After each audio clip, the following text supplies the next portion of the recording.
పరమశివుని యొక్క లీలామూర్తులలో 13వ మూర్తి హరిహరమూర్తి. అంటే ఆయన యొక్క శరీరంలో సగభాగాన్ని శ్రీ మహావిష్ణువు స్వీకరించారు. అలా పరమశివుణ్ణి ప్రసన్నుణ్ణి చేసుకుని ఆయన శరీరంలో సగభాగాన్ని శ్రీ మహావిష్ణువు స్వీకరించినటువంటి మూర్తిని హరిహరమూర్తి అంటారు. నువ్వు ఎటువంటి భక్తితో ఎటువంటి ఉపాసన చేసి శంకరుని యొక్క శరీరంలో అర్ధభాగాన్ని పొందావో ఆ ఉపాయాన్ని నాకు చెప్పవలసినది అని పార్వతీదేవి నారాయణుణ్ణి ప్రార్థన చేస్తే శ్రీమన్నారాయణుడు పార్వతీదేవికి ఉపదేశం చేసినటువంటి స్తోత్రమే శివాష్టోత్తర శతనామ స్తోత్రం. ఈ శివాష్టోత్తర శతనామ స్తోత్రాన్ని ఆధారం చేసుకుని పార్వతీదేవి శంకరుడి యొక్క శరీరంలో అర్ధభాగాన్ని పొందింది. అది 14వ స్వరూపం. దాన్ని అర్ధనారీశ్వర స్వరూపము అని పిలుస్తారు. మనకి కూడా కావలసింది మనుష్య జన్మ యొక్క పరమ ప్రయోజనం భగవంతుడితో ఐక్యమే కనుక శివాష్టోత్తర శతనామ స్తోత్రాన్ని ప్రదోషవేళలో చదవడం మనకి ఇహమునందు సమస్తమైన కోర్కెలని తీరుస్తుంది. పారలౌకిక సుఖమును భగవంతుని యొక్క అనుగ్రహాన్ని మన యందు ప్రసరింపచేస్తుంది. నిన్నటి రోజున శివనామం గురించి మీతో కొంత నేను ప్రస్తావన చేసి ఉన్నాను. శివో మహేశ్వర అని పిలుస్తారు. ఈ మహేశ్వర అనబడేటటువంటి నామం చిత్రమైనటువంటి నామం. మనకి మంత్రపుష్పం చెప్పినప్పుడు ఒక మాట చెప్తుంటాం, ఈశాన సర్వ విద్యానాం ఈశ్వర సర్వభూతానాం బ్రహ్మాధిపతిర్బ్రహ్మణోధిపతిర్బ్రహ్మ శివో మే అస్తు సదాశివోం అని. సర్వమంగళములకు కారణమైనటువంటి వాడు, సర్వ జగన్నియామకుడు, సృష్టి స్థితి లయలు చేసేటటువంటి వాడు, తానొక్కడే అయి ఉండి కానీ సృష్టి చేసినప్పుడు ఒకడిగా, స్థితికారకుడిగా ఉన్నప్పుడు ఒకడిగా, లయకారకుడిగా ఉన్నప్పుడు ఒకడిగా, మూడుగా కనపడుతూ ఆయన యొక్క అనుగ్రహము చేత జ్ఞానము కలిగినప్పుడు అవి మూడు కావు ఒక్కటే అన్న జ్ఞానము ఎవరి నుంచి ప్రసరిస్తుందో ఆయన మహేశ్వరుడు. ఆయనే మూడుగా కనపడేటటువంటి ఒక్కటి. అందుకే పోతన గారు భాగవతంలో ఒక చోట ఒక మాట అంటారు, 3 మూర్తులకును 3 రూపములకు 3 కాలములకు మూలమగుచు భేదమగుచు తుతి కభేదమయ్యొప్పారు బ్రహ్మమనగ నీవే పాలనయన అని పిలుస్తారు. 3 రూపములకు మనకి సృష్టి స్థితి లయ అని 3 మాటలు వాడుతుంటాం. సృష్టి అంటే ఇత పూర్వం లేనటువంటి దాన్ని మన కంటికి కనపడేటట్టుగా ఒక కొత్త వస్తువు తయారగుట, ఒక కొత్త ప్రాణి ఆవిర్భవించుట, దానికి సృష్టి కార్యము అంటారు. స్థితి అంటే వచ్చినటువంటి పదార్థము కొంతకాలం అలా క్షేమంగా ఉండుట. లయము అంటే ఎక్కడి నుంచి వచ్చిందో అక్కడికి వెళ్ళిపోవుట. అయితే చాలామందికి ఒక తప్పు అభిప్రాయం ఉంటుంది. రుద్రుడు లేదా శివుడు అనేటప్పటికీ ఆయన సంహారకర్త, అనగా చంపేస్తాడు బాబోయ్. శంకరుణ్ణి ప్రార్థన చేస్తే ఆయన లయకారకుడు కదండి, చంపేస్తాడంటారు. కాదు, అన్ని వేళలా లయము అన్న శబ్దానికి అర్థం కేవలం చంపేయడం కాదు. ఆయన చాలా ఉదారుడై ఉంటాడు. మీకు నేను కొన్ని ఉదాహరణలు చూపిస్తాను. మనకి లయమునందు స్వల్పకాలిక లయము అని ఒక మాట ఉంది. స్వల్పకాలిక లయం అంటే ఏమిటో తెలుసా అండి? నేను ఆఫీస్కి వెళ్ళాననుకోండి, నా ప్రయోజనం ఏమిటి? ఆఫీస్కి వెళ్ళడం దేని గురించి అంటే నా ఇంట్లో ఉన్న భార్యాబిడ్డలు క్షేమంగా సంతోషంగా ఆనందంగా ఉండేటట్టుగా వాళ్ళకి కావలసినటువంటి ద్రవ్యమును సంపాదించడానికి ఆఫీస్కి వెడతాను. ఆఫీస్ ఎంత బాగున్నా నేను ఆఫీస్లో ఉండిపోను. ఆఫీస్కి వెళ్ళడం ఎందుకంటే ఇంటికి వచ్చేయడానికి తప్ప. ఆఫీస్కి వెళ్ళి ఆఫీస్లో ఉండిపోవడానికి ఆఫీస్కి ఎవరు వెళ్ళరు, ఇంటికి వచ్చేస్తారు. ఇంటికి వచ్చేస్తే అమ్మయ్యా ప్రాణం హాయిగా ఉందంటారు. మీరు చూడండి, తీర్థయాత్రలకు వెళ్ళిన వాళ్ళు ఓ మాట అంటుంటారు, ఓ 10 రోజులో 15 రోజులో యాత్రకు వెళ్ళినప్పుడు బాగుంటుంది. యాత్రకు వెళ్ళి రాగానే మొదట వచ్చే మాట ఏమిటంటే, భార్య భోజనం పెట్టగానే ఇంట్లో చారు అన్నం అయినా ఎంత సుఖంగా ఉందోనే అంటాడు. తన ఇల్లు అనేటప్పటికీ ఒక తృప్తి. అలాగే మీ యొక్క స్వస్వరూపమునందు మీరు నిలబడినప్పుడు సుఖదుఖములనేటటువంటివి లేకుండా పరమ ప్రశాంతమైన స్థితిలో మీరుంటారు. మీ స్థితి అసలు ఏమిటి? ఆనందకరమైనటువంటి స్థితి. మరి దుఃఖం ఎందుకు వస్తుంది? మనస్సు యొక్క సంకల్ప వికల్పముల వలన దుఃఖం వస్తుంది. ఆ మనస్సు సుషుప్తిలో ఆత్మలోకి చేరిపోయింది అనుకోండి, ఏమీ తెలియని స్థితిలో. అది అజ్ఞానం, అంటే మనం తెలుసుకోలేం. కానీ మీరు బాగా గాఢ నిద్ర పట్టినప్పుడు ఎలా ఉంది అన్నారనుకోండి, ఎవ్వడూ కూడా ఎంత దుఃఖంగా ఉందోనండి, అంత గాఢ నిద్ర పట్టింది, ఎంత ఏడుపు వచ్చిందో ఆ గాఢ నిద్రలో అన్నవాడు మీకు ప్రపంచంలో ఉండడు. బా ఎంత హాయిగా నిద్ర పట్టిందో అంటాడు. ఏమిటా హాయి? మనస్సు లేకపోవడమే హాయి. మనస్సు ఆత్మలోకి వెళ్ళిపోయింది. అలా వెళ్ళిపోయి ఆత్మగా ఉండిపోతే ఎంత సంతోషమో, ఎంత హాయో, ఎంత ఆనందమో. ఈ బాహ్యమును గురించినటువంటి ఎరుక అంతా ఆగిపోతుంది. ఆగిపోయినప్పుడు గొప్ప ఆనందాన్ని పొందుతాడు. ఇలా ఆనందాన్ని పొందినటువంటి స్వరూపము ఏది ఉన్నదో ఆ ఆనందమే శంకరుడు, ఆ ఆనందమే పరమశివుడు. ఆయన ఈ నిద్ర పోయినప్పుడు దీనిని స్వల్పకాలిక లయము అని పిలుస్తారు. నిద్ర పట్టలేదనుకోండి, అంతకన్నా భయంకరమైన స్థితి ప్రపంచంలో ఇంకోటి ఉండదు, అంతకన్నా దుఃఖం కూడా ఇంకోటి ఉండదు. ఒక్కరోజు రాత్రి 1 గంట వరకు నిద్ర పట్టలేదనుకోండి, పిచ్చెక్కినట్టు ఉంటుంది. ఏం చెయ్యాలో అర్థం కాక. ఏదో అలవాటు ఉన్నవాడైతే పుస్తకం తీసుకాసేపు చదువుకుంటే వేరు మాట అనుకోండి. నిద్ర ఎవరు ఇస్తున్నారు? నిద్రని భగవంతుడు మీరు అర్థించకుండా, మీరు ఏ ప్రయత్నమూ చెయ్యకుండా తిరిగి తిరిగి తిరిగి తిరిగి విషయ సుఖాలలో మీరు మగ్నమై ఇంద్రియములన్నీ అలిసిపోయి మనస్సు అలిసిపోతే ఈ శరీరాన్ని తీసుకెళ్లి ఓ మంచం మీదో, పరుపు మీదో, నేల మీదో, చాప మీదో, బొంత మీదో పడుకోబెట్టేస్తే ఆయన చక్కగా ఇంద్రియాల్లో ఉన్న శక్తినంతటినీ తీసి మనస్సులో పెట్టేస్తాడు. కళ్ళల్లో ఉన్న శక్తి వెనక్కి తీసి మనస్సులో పెడతాడు. కళ్ళు తెరిచి ఉంటాయి కానీ చూడడు. ఒక్కొక్కడు కళ్ళు తెరిచి నిద్రపోతాడు, లేకపోతే సగం తెరిచి నిద్రపోతాడు, కానీ ఏం చూడలేడు. ఎందుకంటే శక్తి వెనక్కి వెళ్ళిపోయింది. చెవు దగ్గరికి వెళ్ళి మాట్లాడినా వినపడదు. ఎందుచేత? ఆ చెవికి వినపడే శక్తి మనస్సులోకి వెళ్ళిపోయింది. ఇంద్రియాలలో ఉన్న శక్తి మనస్సులోకి, మనస్సు ఆత్మలోకి వెళ్ళిపోతుంది. ఈ గాఢమైనటువంటి సుషుప్తి అనబడేటటువంటి నిద్రలో ఈశ్వరుడు మనకు ఒక గొప్ప ప్రయోజనాన్ని చేకూరుస్తాడు. దీన్నే స్వల్పకాలిక లయము అంటారు. మనం ఛార్జింగ్ లైట్ని కరెంటుతో ఛార్జ్ చేసినట్టు ఈ మనస్సు ఇంద్రియముల యొక్క శక్తి తీసుకుని ఆత్మలోకి వెళ్ళి కూర్చుంటుంది. కూర్చున్నప్పుడు ఈ ఆత్మ మళ్ళీ మనస్సుకి ఇంద్రియములకు కావలసినటువంటి బలాన్ని ఇస్తుంది. తెల్లవారి నిద్ర లేవగానే మనస్సు మేల్కొంటుంది. మేల్కొనడం అంటే ఆత్మ నుంచి విడివడుతుంది. అసలు యథార్థమునకు సృష్టి, స్థితి, లయ అన్నవి ఎక్కడ దర్శనం చేయాలో తెలుసా అండి? మీరు ఇక్కడే దర్శనం చెయ్యాలి. అది మహేశ్వర స్వరూప దర్శనం అవుతుంది. మీకు ఎలా దర్శనం చెయ్యాలి? మీకు నిద్ర లేవగానే మొట్టమొదటి ఆలోచన అయితే వచ్చిందో దానికి మీరు సాక్షిగా ఉన్నారనుకోండి.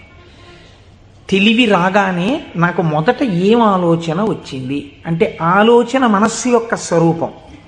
అది ఏం ఆలోచించిందని మీరు ఆలోచనని పసిగట్టి వేరుగా ఉండడం మీరు ఆత్మగా ఉండడం. ఆత్మగా ఉండి మీరు మొదటి ఆలోచనని చూశారనుకోండి, దాని ఆలోచనల్ని చూడడం మీకు అలవాటు అవుతుంది. ఇది సృష్టి, చతుర్ముఖ బ్రహ్మ దర్శనం. కాబట్టి బ్రహ్మగారికి పూజ లేదు. ఎందుకనంటే ఆ సంకల్ప దర్శనము చేత మాత్రమే మీరు బ్రహ్మదర్శనం చేసేస్తారు. సృష్టి ప్రారంభమైంది అంటే మీ మనస్సు బయటికి వచ్చింది.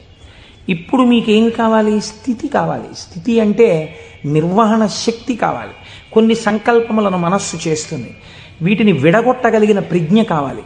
అది వ్యగ్రతతో ఇవాళ ఈ పని చేయి అంటుంది, నేను చేయను. నీకేం, నీ సొమ్మేం పోయింది నువ్వు చెప్తావు, కానీ మూట కట్టుకొని అనుభవించవలసిన వాడిని నేను చేయను అని మనస్సుకు ఎదురు తిరిగి చెప్పి, ఈ మాట చెప్పావు చాలా బాగుంది, ఇది చేస్తాను అని మనసు చెప్పినవి కొన్ని అంగీకరించగలగాలి. ఇలా చెయ్యడానికి మీకు సమర్థత కావాలి. ఇది నిర్వహణ సమర్థత. అడ్మినిస్ట్రేటివ్ ఎబిలిటీస్ అంటారు చూసారా? ఒక కుర్చీలో కూర్చుంటే ఆయన ఆఫీసర్ గారు, ఆ కుర్చీకి ఒక శక్తి ఉంటుంది. ఆ శక్తిని పొంది ఉన్నవాడు స్థితికారకుడు. స్త్రీగా చెప్తే నారాయణి అమ్మవారు, పురుషుడిగా చెప్తే శ్రీ మహావిష్ణువు. ఆయన స్థితికారుడు. కాబట్టి మీరు ప్రాతకాలమునందు తప్పకుండా విష్ణునామం చెప్పాలి. మీరు పూజామందిరంలోకి వెళ్ళి కూర్చోగానే విష్ణునామంతో ప్రార్థన ప్రారంభం కావాలి. అందుకే ఓం కేశవాయ స్వాహ, ఓం నారాయణాయ స్వాహ, ఓం మాధవాయ స్వాహ, గోవింద విష్ణు మధుసూదన త్రివిక్రమ వామన శ్రీధర హృషికేశ పద్మనాభ దామోదర సంకర్షణ అని ఒకవేళ మనకి సరిగ్గా చెప్పడం చేత కాదేమో అని ఋషులు నిర్ణయించేశారు. అసలు పూజ ప్రారంభమే ఆచమనంతో, ఆచమనం విష్ణునామాలతో. ఆ విష్ణువు యొక్క శక్తి మీ యందు ప్రసరిస్తే మీకు సాయంకాలం వరకు ఆ ప్రజ్ఞ అలా వెడుతుంది. ఎందుకంటే జాగృతిలో ఉన్నప్పుడే మీరు ఇంద్రియాలని మనస్సుని ఈశ్వర స్వాధీనం చేయాలి. దీనికి కావలసిన ప్రజ్ఞ, మీ ఆలోచనల్ని చక్కదిద్దుకోగలిగిన ప్రజ్ఞ మీ యందు ప్రసరిస్తుంది. కాబట్టి విష్ణు పూజతో రోజు ప్రారంభం కావాలి, విష్ణునామంతో ప్రారంభం కావాలి. తరువాత మీరు అభిషేకం చేసుకోవచ్చు, శివార్చన చేయవచ్చు. నేను అలా చెయ్యవద్దని నేను చెప్పట్లేదు. విష్ణునామంతో ప్రారంభించాలి. మనకి భగవంతుడు ఒక్కడే, కానీ మనకి ప్రయోజనం చేకూర్చడానికి అన్ని రూపాల్ని పొందాడు. రాత్రి నిద్రపోయే ముందు శాస్త్రం అంది 11 మార్లు. ఇంకా నువ్వు నామం చెప్పేసిన తర్వాత ఇక మాట్లాడకూడదు. 11 మాటలు శివ శివ శివ శివ శివ శివ శివ అని 11 మాటలు అనుకుని విశ్రాంతి స్థానమునకు శరీరమును చేర్చేయాలి. ఇక పడుకున్న తర్వాత ఇక మాట్లాడడం. ఇప్పుడు ఈ శివానుగ్రహం స్వల్పకాలిక లయం.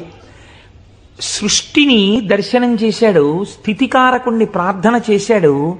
ఈ రోజు చేసినటువంటి పనులన్నీ మంచి పనులైతే నిద్రలో నీకు సాత్వికమైనటువంటి ఆలోచనలు వస్తాయి. సాత్వికమైన ఆలోచనలతో, చిత్తశాంతితో, భయానకమైన కలలు రాకుండా హాయిగా నిద్రపుచ్చగలిగినటువంటి స్వరూపము స్వల్పకాలిక లయమైనటువంటి పరమశివ స్వరూపము. శివనామం చెప్పి నిద్రపోతే నిద్రా సమాధి స్థితి, అది సమాధి స్థితి అవుతుంది. మళ్ళీ లేచాడు, మళ్ళీ సృష్టికర్త దర్శనం చేస్తాడు. తొలితలంపు ఏది వస్తోందో దాన్ని మీరు ఈశ్వరుడి వైపుకి తిప్పడం అలవాటు చేయాలి మనస్సుకి ప్రయత్నపూర్వకంగా.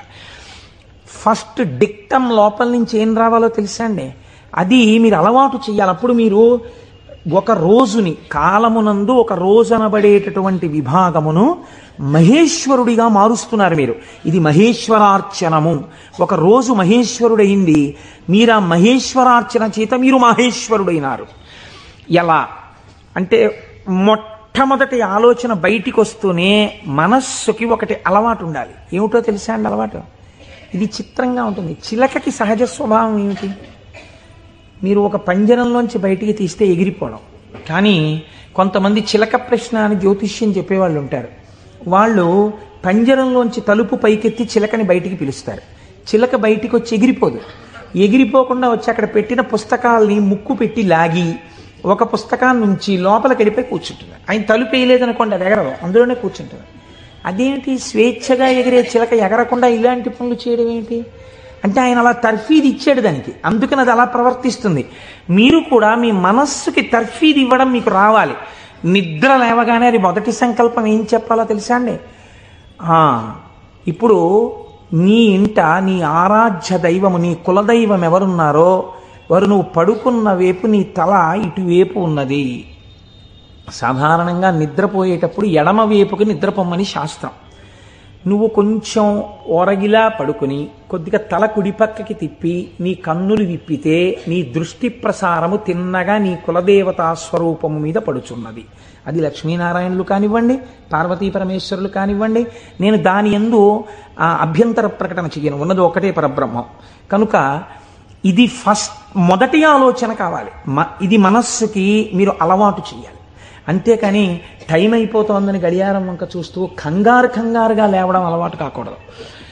మీ తల తిప్పి మీ కళ్ళు విప్పితే మీ మొట్టమొదటి దృష్టి ఇలా చెదురుతూ బాగా నిద్రపోయినటువంటి కనులలోంచి జరిగిన మొదటి కిరణ ప్రసారము పరమేశ్వర మూర్తి మీద పడడము చేత పరావర్తనము చెంది ఆ పార్వతీ పరమేశ్వర లేక లక్ష్మీనారాయణ దర్శనము ఇక్కడ జరిగి ఈ కంటితో చూసి లేచిన తర్వాత కాలు పెట్టే ముందు మనస్సు మళ్ళీ సముద్రవసనే దేవి పర్వత స్తనమండలే అని ఒక శ్లోకం చెప్పి కిందకి దిగగానే, గురువుగారు మీరు నాకు ఉపదేశం చేశారు, మీరు చెప్పిన బుద్ధితో ఈనాటి నా రోజు గడుచుగాక అని నేల మీద పడి గురువుగారి పాదాలని ఒక్కసారి మనస్సులో ధ్యానం చేసి వారి పాదాలకి శిరస్సు తాటించి పైకి లేవడం.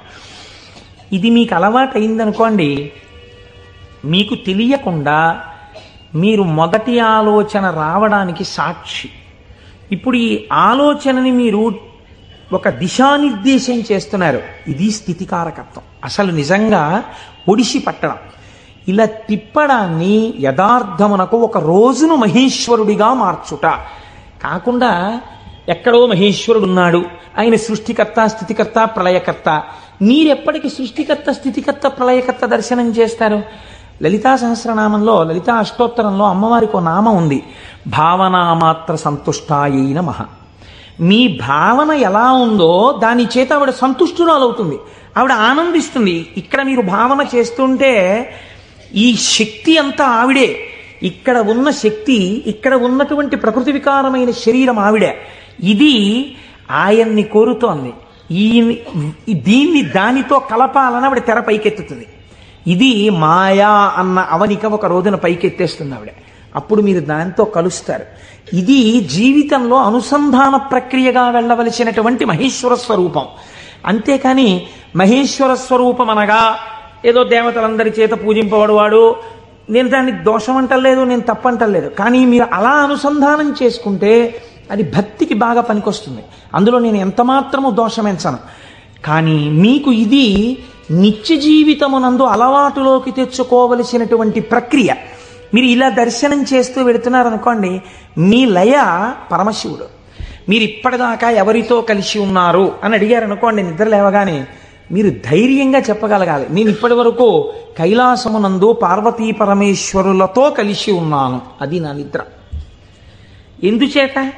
నా నిద్రని నేను అలా స్వీకరించాను. పడుకోబోయే ముందు నేను లేచినప్పుడు నేను చతుర్ముఖ బ్రహ్మ దర్శనము చేత సృష్టికర్త దర్శనమే నా యొక్క మేల్కొనుట. నా పూజామందిర ప్రవేశము స్థితికర్త యొక్క ప్రార్థన. నా నిన్నటి రోజు సృష్టికర్త, స్థితికర్త, ప్రళయకర్తల యొక్క సమాహారము, మహేశ్వర స్వరూపముగా నా చేత ఉపాసన చేయబడిన కాలము. కనుక నేనెవరినయ్యాను? మహేశ్వరోపాసన చేత నేను ఒక మహేశ్వరుడనైనాను. ఇది మీ జీవితమునందు రావలసిన ప్రక్రియ. ఇలా చెయ్యగా చెయ్యగా చెయ్యగా చెయ్యగా భ్రమరకీటక న్యాయంలో ఒకనాడు మీరు ఆ స్వరూపాన్ని పొందుతారు. ఇలా కాకుండా వేరొక రకమైనటువంటి ఆలోచనతో జీవితం వెళ్ళిందనుకోండి, వ్యగ్రతతో, అసలు మీరు ఆత్మలోంచి విడిపడడంలో మీకు కృతజ్ఞతాభావం లేదు. ఆ నిద్ర పట్టింది, లేవడం దేనికోసం? న్యూస్ పేపర్ కోసం. న్యూస్ పేపర్ తీస్తే ఏముంటుంది? న్యూస్ పేపర్కి ఎప్పుడు ఏం కావాలంటే మళ్ళీ రేపు కూడా మీరు 3 రూపాయలు ఇచ్చి కొనుక్కోవడానికి తగినటువంటి ఉద్వేగమును మీ యందు కల్పింపగలిగినటువంటి ప్రధానమైన వార్తని హెడ్లైన్స్గా వెయ్యాలి. అది పేపర్ టెక్నిక్. అంతేగాని మీ మనస్సుకి ఉల్లాసమును కల్పించేటటువంటి ఒక సాత్వికమైన విషయాన్ని తీసుకొచ్చి హెడ్లైన్స్గా వాళ్ళు ఎందుకు వేస్తారు? పేపర్ని కూడా మీరు దోషం పట్టకూడదు. అది వాళ్ళ యొక్క జీవన విధానం, అది పేపర్ యొక్క లక్షణం. అందరూ అలా కోరుకుంటున్నారు. కాబట్టి అందులో ఉద్వేగం ఉండి తీరుతుంది. ఉద్వేగము ఉండి తీరుతున్న విషయాన్ని నువ్వు ముందెళ్ళి పట్టేసుకుని పూజామందిరంలోకి వెళ్ళారనుకోండి, ఇప్పుడు మీ మనస్సు ఏమవుతుందంటే ఈ ఉద్వేగపూరితమైన విషయాన్ని మనస్సు పట్టుకుంది కాబట్టి దాన్ని పట్టుకు తిరుగుతుంటుంది. ఇక్కడ ఓం కేశవాయ స్వాహ, ఓం నారాయణాయ స్వాహ, ఓం మాధవాయ స్వాహ అంటుంటాడు. కానీ చూసా అక్కడ ఎలా అయిందో, ఎలా దెబ్బలాడుతున్నారు, ఏమిటో ఈ లోకం. ఇంకెందుకు ఆ పూజ అంటే? పట్టుకోకూడని వస్తువును ముందు పట్టుకుని నువ్వు ప్రారంభం చేశావు. మనస్సు చించలమైంది. దానికి సాత్విక భావనతో ప్రారంభం చెయ్యాలి. పరమ సత్వగుణ ప్రధానుడై, స్థితికారకుడై మీ మనస్సుని ఆహ్లాదపూరితముగా ఉంచి ఈశ్వరాభిముఖం చేయగలిగిన శక్తి విష్ణు శక్తి. అందుకని విష్ణునామంతో రోజు ప్రారంభం కావాలి. కనుక ఇది మీరు నిత్య జీవితంలోకి మహేశ్వర స్వరూపాన్ని తెచ్చుకోవలసినటువంటి విధానం. ఇప్పుడు ఈ మహేశ్వరుడు మీరు మామూలుగా వాంగ్మయ రీత్యా చూసినప్పుడు ఈయన నియంత అన్న మాట నేను తేలికగా ఎందుకు వాడేశానో తెలుసా అండి? అది పౌరాణికమైన భాషలో వాడబడిన మాట కాదు. నువ్విలా ఎందుకు చేశావు అని వేరొకరు అడగలేనివాడు. ఈ ఈశ్వరుడు యొక్క స్థితి ఎలా ఉంటుందంటే, అసలు మీరు అలా అడగడానికి వస్తువును ఆయన మీకు దూరం చెయ్యాలి, మీ చేత ఏడిపించాలి. అది ఆయన తప్ప ఒప్ప? మీరు చేసిన పాపపుణ్యాలను ఆయన లెక్క రాసుకున్నాడు. నాకు వద్దు అంటే, నాకు దుఃఖం వద్దంటే చెయ్యకు పాపం. దుఃఖం వద్దనుకుంటే పాపం చెయ్యకు. ఈశ్వరుడు నీకు పుణ్యమే చేస్తే నీకు సుఖమే ఇవ్వడానికి ఆయన సిద్ధంగా ఉన్నాడు. నువ్వు బురదగుంటలో పడుకుని నాకు పన్నీటి వాసనలు కొట్టాలి నా శరీరం అంటే ఎందుకు కొడుతుంది? ఎలా కొడుతుంది? నువ్వు ఏం చేశావో దాని ఫలితాన్ని నువ్వు పొందుతుంటావు.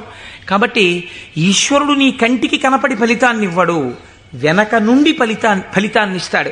ఇదే పోతన గారు అంటారు, స్త్రీ పురుష నపుంసకమూర్తియును కాక తిర్యక అమర నరాది మూర్తియును కాక కర్మ గుణ భేద సరసత్ప్రకాశి కాక వెనుకనన్నియుతానగు విభుతలంతు. ఆ వెనకనున్న పరమాత్మ ఉన్నాడే, నేను ఆయనకి నమస్కరిస్తున్నాను అన్నారు. ఇప్పుడు చూడండి, ఆ మహేశ్వర శబ్దం గురించి అన్నారు, త్వం ఈశ్వరాణం పరమం మహేశ్వరం తం దేవతానాం పరమంచ దైవతం. దేవతలందరూ కూడా ఎవరిని ప్రార్థన చేసి నమస్కరిస్తారో, సర్వ జగత్తుని ఎవడు నియమించి పోషించి రక్షించుతున్నాడో, ఎవడు దీనిని నిలబెడుతున్నాడో, ఎవడు తనలోకి తీసేసుకుంటున్నాడో వాడే మహేశ్వరుడు, వాడు సర్వజగన్నియామకుడు, వాడు పరబ్రహ్మమై ఉన్నాడు. ఇటువంటి పరబ్రహ్మము నీకెక్కడ దర్శనమవుతుంది అని అడిగారు. చూడవచ్చా, నాకు ఎప్పుడైనా ఇలాంటి వాడిని ఒకసారి చూడాలనిపించింది అంటే శాస్త్రం అంది, మహేశ్వర దర్శనము చెయ్యడానికి మహేశ్వర దర్శనము చెయ్యాలన్న తాపత్రయము నీకు కలగాలి అంది. ఇదొక చిత్రమైన మాట అండి. మీరు కొంచెం జాగ్రత్తగా ఆలోచించండి. ఒక మహాపురుషుడు ఒక ఆయన ఉన్నాడు ఈ లోకంలో, కృష్ణావధానుల గారని ఒక ఆయన ఉన్నారు. ఆయన ఒక మహాపురుషుడు. వేదం చదువుకోవడం కాదు, చదువుకున్న వేదాన్ని నిరంతరము అనుష్ఠానములోకి తెచ్చుకున్నవారు, అంతటి మహాపురుషుడు ఆయన. అలాగా అండి, అంటే ఏం చేస్తుంటారండి అంటే, 4 ఆవుల మధ్యలో తుఫాన్ వచ్చి పాక కొట్టుకుపోతే 10,000 రూపాయలు పట్టుకొచ్చి ఎవరో ఇస్తే శివాలయం కట్టడానికి విరాళం ఇచ్చేసి, శివుడికి ముందు గుడి కట్టండి తర్వాత నేను ఉంటాను లేండని ఆవుల మధ్యలో కాపరం చేసి బతికినవాడు, అంతటి మహానుభావుడు.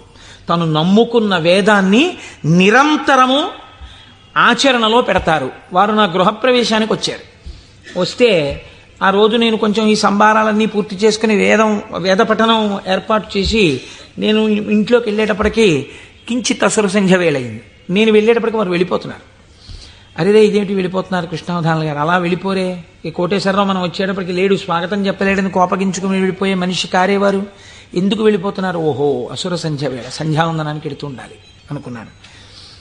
ఎవరినో పిలిచి కృష్ణావధానుల గారు ఎక్కడికి వెళుతున్నారండి, వెంకటేశ్వర స్వామి గుళ్ళో కూర్చుని సంధ్యావందనం చేసుకోవడానికి వెళుతున్నారు. ఆయన సంధ్యావందనం చేయలేదనుకోండి, మీరు నేను అడుగుతామా, అయ్యా మీరు సంధ్యావందనం ఎందుకు చేయలేదండి అని. ఎక్కడ నుంచో కష్టపడి కాకినాడ వచ్చి ఆ వేళకి మాత్రం సభలోంచి లేచి వెళ్ళిపోయి వెంకటేశ్వర స్వామి గుళ్ళో కూర్చొని సంధ్యావందనం చేసుకుని మళ్ళీ తిరిగి వచ్చి సభలో కూర్చున్నారు ఆయన. ఇది తాను చదివినటువంటి వేదాన్ని, తాను తెలుసుకున్న విషయాన్ని ఆచరణలో పెట్టడం, దీనిని శ్రద్ధ అంటుంది శాస్త్రం. నీకు చెప్పడం కాదు, నీకు అనుష్ఠాన పర్యంతమునందున్నదా, దీనికి ఎవడో చూస్తాడని కాదు, ఈశ్వరుడు సర్వసాక్షి చూస్తున్నాడన్న బెరుకు నీకుంటే ఒకడు చూసి మెచ్చుకోవాలని నువ్వు చెయ్యవు, నీ చెయ్యడం నీ విధి అని నువ్వు చేస్తావు. ఇప్పుడు నువ్వు అటువంటి మహాపురుషుడు ఒకడు ఉన్నాడు, నువ్వు తెలుసుకున్నావు. ఇప్పుడు మీ మనస్సు ఏమవుతుంది? ఎప్పుడైనా కృష్ణావధానుల గారిని చూద్దామనిపిస్తుంది కదండి. ఇప్పుడు రేపు సుబ్రహ్మణ్యేశ్వర స్వామి వారికి మనం ఇక్కడ ఉత్సవం చేయబోతున్నాం. ఆ సుబ్రహ్మణ్యేశ్వర స్వామి వారికి ఉత్సవం చేసిన రోజున కారు దిగి నడవలేక శిష్యులు పట్టుకుంటే కృష్ణావధానులు గారు వచ్చి ఇక్కడ కుర్చీలో కూర్చున్నారనుకోండి, మీ ప్రయత్నం లేకుండా వారు కోటీశ్వరుడని కాదు, వారు పెద్ద ఆఫీసర్ అని కాదు, మోకాళ్ల మీదకి పంచె కట్టుకుని లాల్చీ కూడా వేసుకోకుండా ఓ ఉత్తరీయం కప్పుకుని గుండు చేయించుకుని పిలక పెట్టుకుని 3 విభూతి రేఖలు పెట్టుకుని బొట్టు పెట్టుకుని సరిగ్గా కనపడక కళ్ళు చిప్పిలించి చూస్తున్న కృష్ణావధానులు గారు అడుగు తీసి అడుగేస్తుంటే మీ అందరి చేతులు ఇలా అంటాయి. ఎందుకంటాయి? ఆయన ఒక మహాత్ముడన్న ఎరుక మీకు కలిగింది. ఈ ఎరుక లేకుండా మీరు దర్శనాన్ని వాంఛిస్తారా? మీరు ఒకసారి ఈ శివమహాపురాణాన్ని వినడం ఒక కథ కింద వినే ప్రయత్నం మీరు చేయకండి. అది మీ జీవితాన్ని అభ్యున్నతి మార్గంలోకి తీసుకెళ్ళదు. దాన్ని మీ నిత్య జీవితంలో మీకు ఎలా ఉపయోగపడుతుందో మీరు ఆలోచించండి. పరమాచార్య స్వామి ఎక్కడ మాట్లాడినా ఎప్పుడు మాట్లాడినా అలాగే మాట్లాడేవారు. ఎప్పటి కథల కిందో వారు మాట్లాడేవారు కాదు, ఇప్పుడు నీకు ఎలా పనికి వస్తుందో వారు మాట్లాడేవారు. అది ఒక సద్గురువుకు ఉండవలసిన లక్షణం. అందుకే నడిచే దేవుడు అయ్యారు మహానుభావుడు. కాబట్టి చూడండి, ఇప్పుడు మీకు కృష్ణావధానులు గారు అంటే తెలిసింది, వారిని చూడాలి అనిపిస్తుంది. ఉదాహరణకి వారు రాలేదనుకోండి సుబ్రహ్మణ్యోత్సవానికి, ఎందుచేతంటే వారి శరీరం చాలా డస్సిపోయింది, పెద్దవారు అయిపోయారు. కానీ మీరేమంటారు? కృష్ణావధానులు గారు ఎక్కడ ఉంటారంటే ఒకసారి వెళ్ళి మేము దర్శనం చేసుకొస్తామంటారు. అమ్మ ఈ టైంలో వెళ్ళండి, ఈ టైం కాకుండా వెళ్ళకండి, వారికి ఇబ్బంది, పెద్దవారు అయిపోయారు, ఈ సమయంలో వెళ్ళండి దర్శనం ఇస్తారు. మీరేం చేస్తారు? ఇంత డబ్బు పాడు చేస్తున్నాం, పోతే పోయింది, కారు ఎక్కివో 500 పెట్టుకుని వెళ్ళొద్దాం అని ఒక ఆదివారం నాడు పొద్దున అలా కృష్ణావధానుల గారి దగ్గరికి వెళ్ళొచ్చిన వాళ్ళు ఎంతమందో నాకు తెలుసు. కారు వేసుకుని వెళ్ళి ఓ అరడజన అరటిపళ్ళు ఏవో ఇచ్చి ఒక్కసారి ఆయన్ని చూడగానే, ఇప్పుడు మీకు ఆయన గురించి ఆయన ఏం చెప్పుకోరుగా, కానీ మీరు ఆయన్ని చూస్తుంటే, ఆయన కూర్చుంటే, మీరు ఎక్కడి నుంచి వచ్చారమ్మా అని అడుగుతుంటే, ఆయన ఏదో 4 శ్లోకాలు చెప్తుంటే ఆ గొంతు తడబడిపోతుంటే, పెద్దవారైపోయి వారు మాట్లాడుతుంటే మీ మనసు ఆర్ద్రం అయిపోతుంది. మీకు తెలియకుండా మీ కన్నుల వెంట నీళ్లు కారుతాయి. అబ్బా ఏం మహాపురుషుడు, ఏం మహాపురుషుడని పటికి బెల్లం తినేసిన నోరు తీపిగా ఉన్నట్టు మళ్ళీ కారెక్కి వచ్చేస్తారు ఇంటికి. ఎందుకు వెళ్ళారు ఆ ఊరు 500 కారు చేయించుకుని? మీకు తెలిసింది కాబట్టి కృష్ణావధానుల గారంటే, కాబట్టి కదా మీరు దర్శనం చేశారు. మహేశ్వరుడు అంటే సృష్టికర్త, స్థితికర్త, ప్రళయకర్త అని నేను మాట చెప్పాను అనుకోండి, అది మీకు ఏం ఉపయోగపడుతుందని నేను ప్రశ్న వేస్తున్నాను. మీరు ఆలోచించండి. నేను ఈ మాట అన్నాను, అనుసంధానం మీరు కాలగతంలో ఒక రోజులోకి తెచ్చుకోండి, మీకు మహేశ్వర దర్శనం కలుగుతోంది అన్నాను. అది మీకు ఉపయుక్తం. మీరు చూడండి, నేనంటాను మహేశ్వరుడెవరో చూడాలన్న ఉత్సాహం కృష్ణావధానులు గారు ఎవరో తెలుసుకుంటే కలిగినట్టు, ఈశ్వరుణ్ణి చూడాలన్న ఉత్సాహం మీకు ఇక్కడ కలగాలంటే మీరు ఏం చేస్తే కలగదండి. నేను ఒక్క ఉదాహరణ చెప్తాను. నేను పూజ చేసుకోవడానికి కూర్చున్నాను అనుకోండి, ఓ బంతి పువ్వు చేత్తో పట్టుకున్నాను అనుకోండి. బంతి పువ్వు అన్న మాట ఎందుకు వాడానంటే చాలా తేలిగ్గా దొరికే పువ్వు, ₹1 ఇస్తే ఇన్ని పూలు ఇస్తారు. ఓ బంతి పువ్వు ఇలా పట్టుకున్నాను అనుకోండి, మీరు ఎప్పుడైనా చూడండి పువ్వు పైన వాసన వస్తుంది, బంతి పువ్వు యొక్క కాడ తుంపండిలాగా మంచి సువాసన వస్తుంది, కాడ తుంపితే సువాసన వస్తుంది. ఈశ్వర ఏమీ అమరిక, ఒక గొట్టం మీద ఇదే రంగు రేకులు ఇలా ఇలా ఇలా ఇలా ఇలా ఇంత మొగ్గని అందులో ఇన్ని దాచి అలా విచ్చుకునేటట్టు చేసి ఇంత అమరికగా ఇలా ఉండి వాటి మీద మళ్ళీ ఓ వరస, వాటి మీద ఓ వరస, వాటి మీద ఓ వరస, మధ్యలో ఓ 5, ఇంత అందంగా తయారు చేసిన శిల్పి ఎవడు? ఎక్కడున్నాడు ఈ శిల్పి? ఈ పువ్వు నేను పూజామందిరంలో భగవంతుడి పాదముల దగ్గర వేసి రేపిలా తీస్తే కాడ పట్టుకుంటే ముందు రోజు పైకి లేచిన పువ్వు ఇవాళ కాడ పట్టుకుంటే ఇలా ఒరిగిపోయింది. ఈశ్వరుడి పాదాల మీద ఒరిగిపోవడం ఓ రోజంతా ఉండి నేర్చేసుకుని ఒరిగిపోతుంది.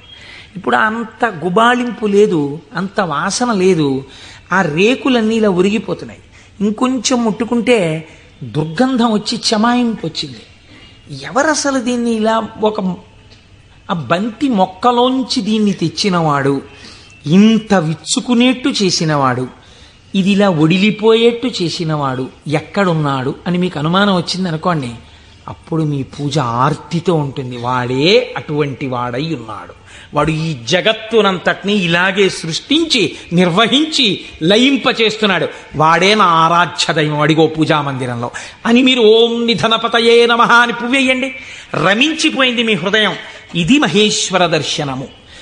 కాబట్టి ఇప్పుడు ఈ ఉత్సుకత, చూడాలి చూడాలి చూడాలి ఈశ్వరుణ్ణి అన్న తాపత్రయం మీరు సృష్టి స్థితి లయానుసంధానము నిరంతర ప్రక్రియగా చెయ్యడంలో ఉంటుంది. ఈ చెయ్యడంగా ఉంటే ఈశ్వరుడు ఎవడు? ఇప్పుడు మీరు తెలుసుకున్నారనుకోండి మహేశ్వరుడు ఏం చేస్తుంటాడో, ఇది తెలుసుకోవడం వల్ల మీకు ఆనందం కలుగుతుంది. ఇప్పుడు ఆయన సర్వజ్ఞత, తృప్తి, అనాదిబోధ, స్వతంత్రత, నిత్యమలుప్త శక్తి, అనంత శక్తిశ్చ విభోర్విధిజ్ఞా షడాహురంగాని మహేశ్వరస్య అంది శాస్త్రం. ఆయన సర్వజ్ఞత. నేను ఇక్కడ కూర్చునున్నాను అనుకోండి, నేను ఈ సభలో జరుగుతున్న విషయాన్ని పసిగట్టగలను. అసలు అది కూడా ఒక్కొక్కసారి జరగదు. ఎందుచేత అంటే నేను ఒక్కొక్కసారి అడిగినటువంటి ప్రశ్న కొంతమందికి ఈయన నిజంగానే అడుగుతున్నాడా అనిపించవచ్చు. ఎందుచేత అంటే మీరు నిన్నను కోటేశ్వరారు నిన్న ఉపన్యాసానికి వచ్చాను, నిన్న మీరు వచ్చారా అంటే అదేమిటి మీ ఎదురుగుండానే కదండి కూర్చున్నాం అంటారు. నాకు స్ఫురణలోకి వెళ్ళదు. ఎందుకు వెళ్ళదు అంటే నేను ఒక విషయాన్ని ప్రతిపాదన చేస్తున్నప్పుడు నా మనస్సు అసలు ఆ విషయం మీద రమిస్తే కదా అది వాక్కులుగా బయటికి వచ్చేది. నా మనసే రమించలేదనుకోండి, నా మనస్సు లోపల దర్శనం చేయట్లేదనుకోండి, మీకు వాక్కులుగా ఎలా వస్తుంది నా నోటి నుంచి? నా మనస్సు అక్కడ ఉండిపోయినప్పుడు నా కన్నులు ఇలా తిరిగినా ఏవో కళ్ళంలోంచి మనసులో కెడతాయి, కానీ ఇవన్నింటినీ మనసు పట్టుకుంటోందని మీరు అనుకుంటున్నారా? పట్టుకోవట్లేదు. ఎందుకంటే ఆ మనసు వేరొక వస్తువును పట్టుకుని ఉంది. దానికోసం ఉపన్యాసం చెప్పడం, ఇంకో ప్రయోజనం కోసం కాదు. ఇలా కూర్చుంటే కాసేపు పట్టుకుంటుంది ఆ వస్తువునని. కాబట్టి ఇప్పుడు అది పట్టుకుని ఉంది, కాబట్టి ఇది పట్టుకోదు, ఇది వదిలిపెట్టేసింది. కాబట్టి కన్ను చూసినా మనస్సు పట్టుకోకుండా వదిలిపెడుతోంది. అలా మీకు నా యొక్క సర్వజ్ఞత యందు ఒక పరిధి ఉంది. నేను ఇక్కడే ఉన్నా నాకు కొన్ని తెలియవు. ఈశ్వరుడు అలా కాదు. మహేశ్వరుడంటే సమస్త ప్రాణుల యొక్క హృదయగతమైన అభిప్రాయములను కూడా తెలుసుకోగలడు. మీరు బాగా గుర్తుపెట్టుకోండి. మీరు చేస్తున్న పూజని చూసి నేను పూజ చేసుకుంటున్నాను అనుకోండి, ఉదాహరణ, వేరొకరి మీద ఎందుకు పెట్టాలి? నేను పరమ డాంబికంగా ఇన్ని పువ్వులు పెట్టుకుని ఓం నిధనపతయే నమః, ఓం నిధనపతాంతికాయ నమః, ఓం ఊర్ధ్వాయ నమః, ఓం ఊర్ధ్వలింగాయ నమః అన్న పూజామందిరంలో కూర్చుని పుష్పార్చన చేస్తున్నాను అనుకోండి. మీరు కోటేశ్వరరావు గారు ఉన్నారా అండి అని హాల్లోకి వచ్చి కూర్చున్నారనుకోండి.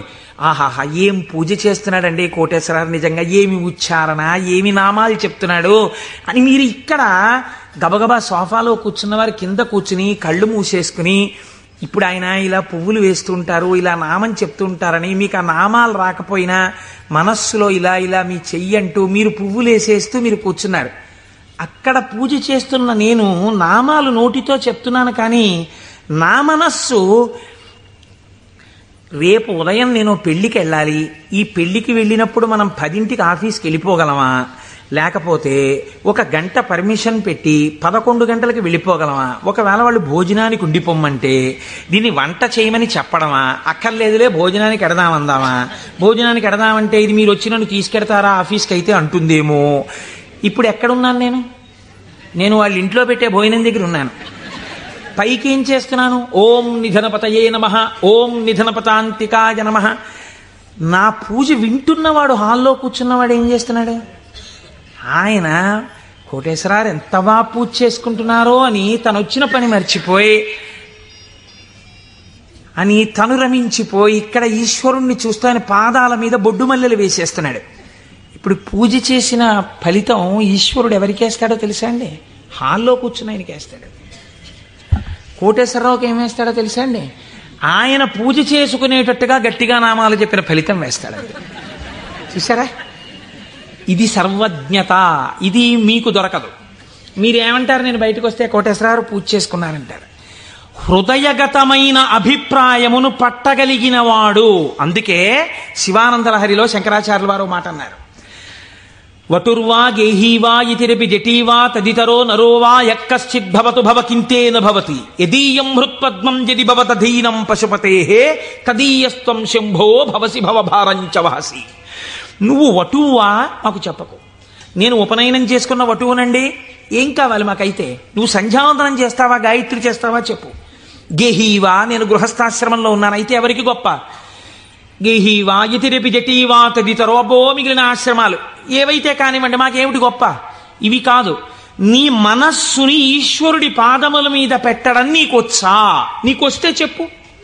ఈశ్వరుడు నీ వెంట పరిగెడుతున్నాడు, నీ మనస్సు అక్కడ పెట్టడానికి నువ్వు చేస్తున్నటువంటి పరిశ్రమకు పూజ అని పేరు. నీకు అది అలవాటు అవ్వడానికి పూజ చేస్తున్నావు. నువ్వు అది అలవాటు అయిపోతే ఎక్కడున్నా పూజ చేయగలవు, అంటే దాని అర్థం పూజ మానేయమని కాదు. కాబట్టి హృదయగతాభిప్రాయమును పట్టగలిగినటువంటి వాడు. ఇది సర్వజ్ఞత, స్వతంత్రత. ఇవి రెండు ముడిపడి ఉంటాయి ఈశ్వరుడితోటి. అన్నీ చూస్తుంటాడు ఏకకాలమునందు. సమస్త చరాచర జగత్తులో ఉన్నటువంటి ప్రాణుల యొక్క హృదయాంతర్గత భావములను తాను చూస్తాడు.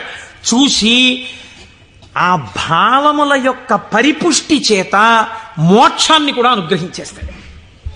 మీకు పైకి దొరకదు, మీకు ఒక్క నాటికి పైకి చూస్తే దొరకదు. నేను మీకు దీనికి ఒక ఉదాహరణ చెప్తాను.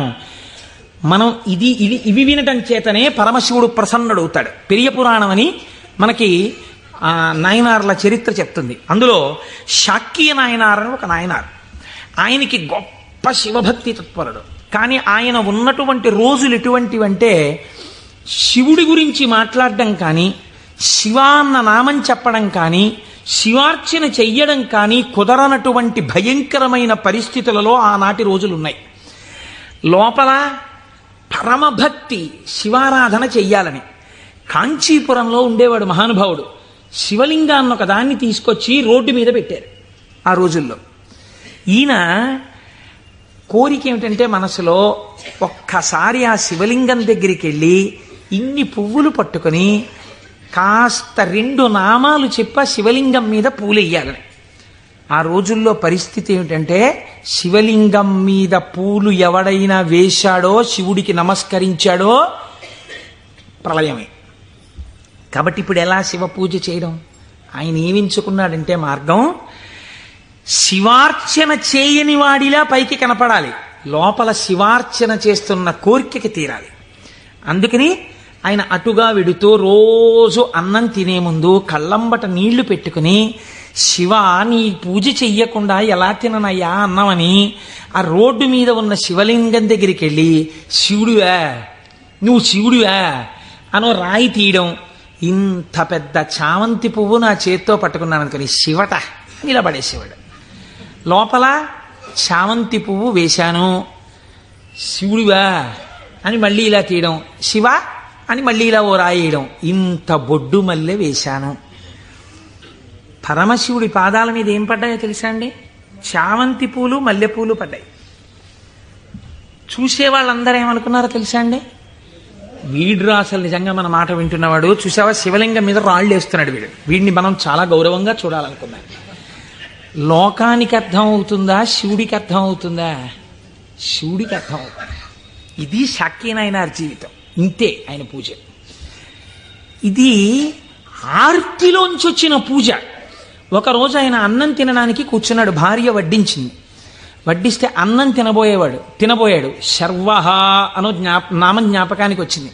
ఈ అన్నం నాకు పెట్టినవాడు శంకరుడు, లోపలికెడితే జీర్ణం చేస్తున్నవాడు శంకరుడు, అగ్నిని ఆదేశించి అన్నాన్ని ఉడికేటట్టుగా నా ఇంట పాచకుణ్ణి చేసినవాడు శంకరుడు, నీటిగా ఈ అన్నం ఉడికేటట్టు కలిసినవాడు శంకరుడు. నేను శంకరుణ్ణి, నేను పశువు తిన్నట్టు ఈ అన్నం తినడానికి వచ్చాను. ఇవాళ శివలింగం మీద 4 పువ్వులు వేయడం మర్చిపోయానని అన్నపు పళ్ళెం దగ్గర లేచి భార్యకి చెప్పకుండా పరుగున శివలింగం దగ్గరికి వెళ్ళాడు.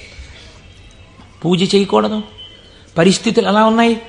నిలబడి 4 రాళ్ళు తీసి శివుడివా అని మళ్ళీ వేశాడు. వేస్తూ ఇంతకన్నా చెయ్యలేకపోతున్నానయా అని కన్నుల నీరు కార్చాడు. వెంటనే ఈశ్వరుడు ఆయనకి నటరాజమూర్తిగా సాక్షాత్కరించి తనలోకి కలిపేసుకున్నాడు. ఇప్పుడు మీరు చెప్పండి, శాక్యనాయనార్ జీవితంతో మీకేమర్థమవుతోంది?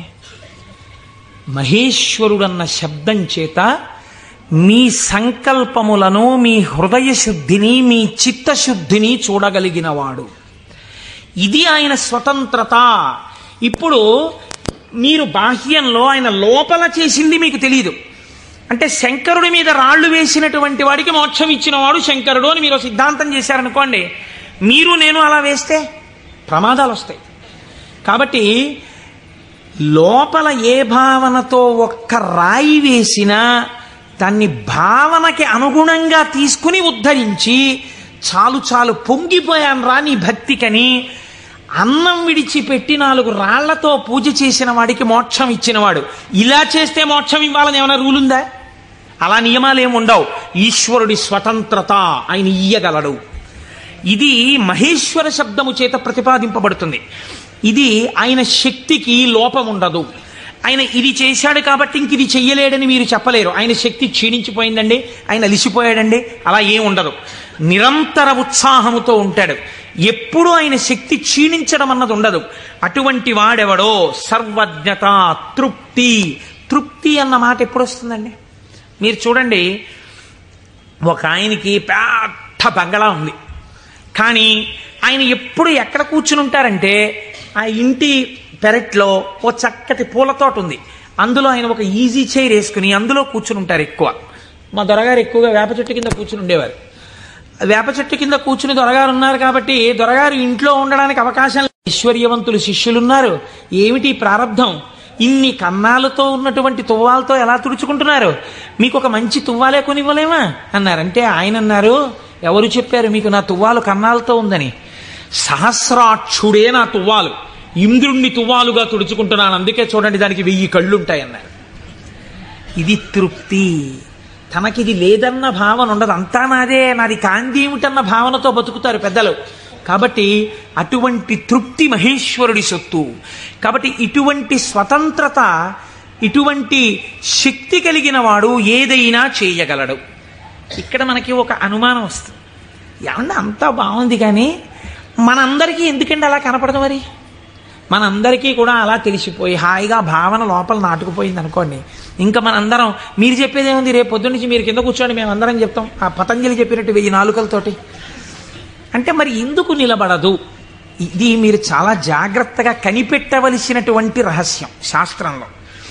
మాయినంతు మహేశ్వరం, ఆయన మాయ ఆయనని చూడకుండా మిమ్మల్ని అడ్డగిస్తుంది.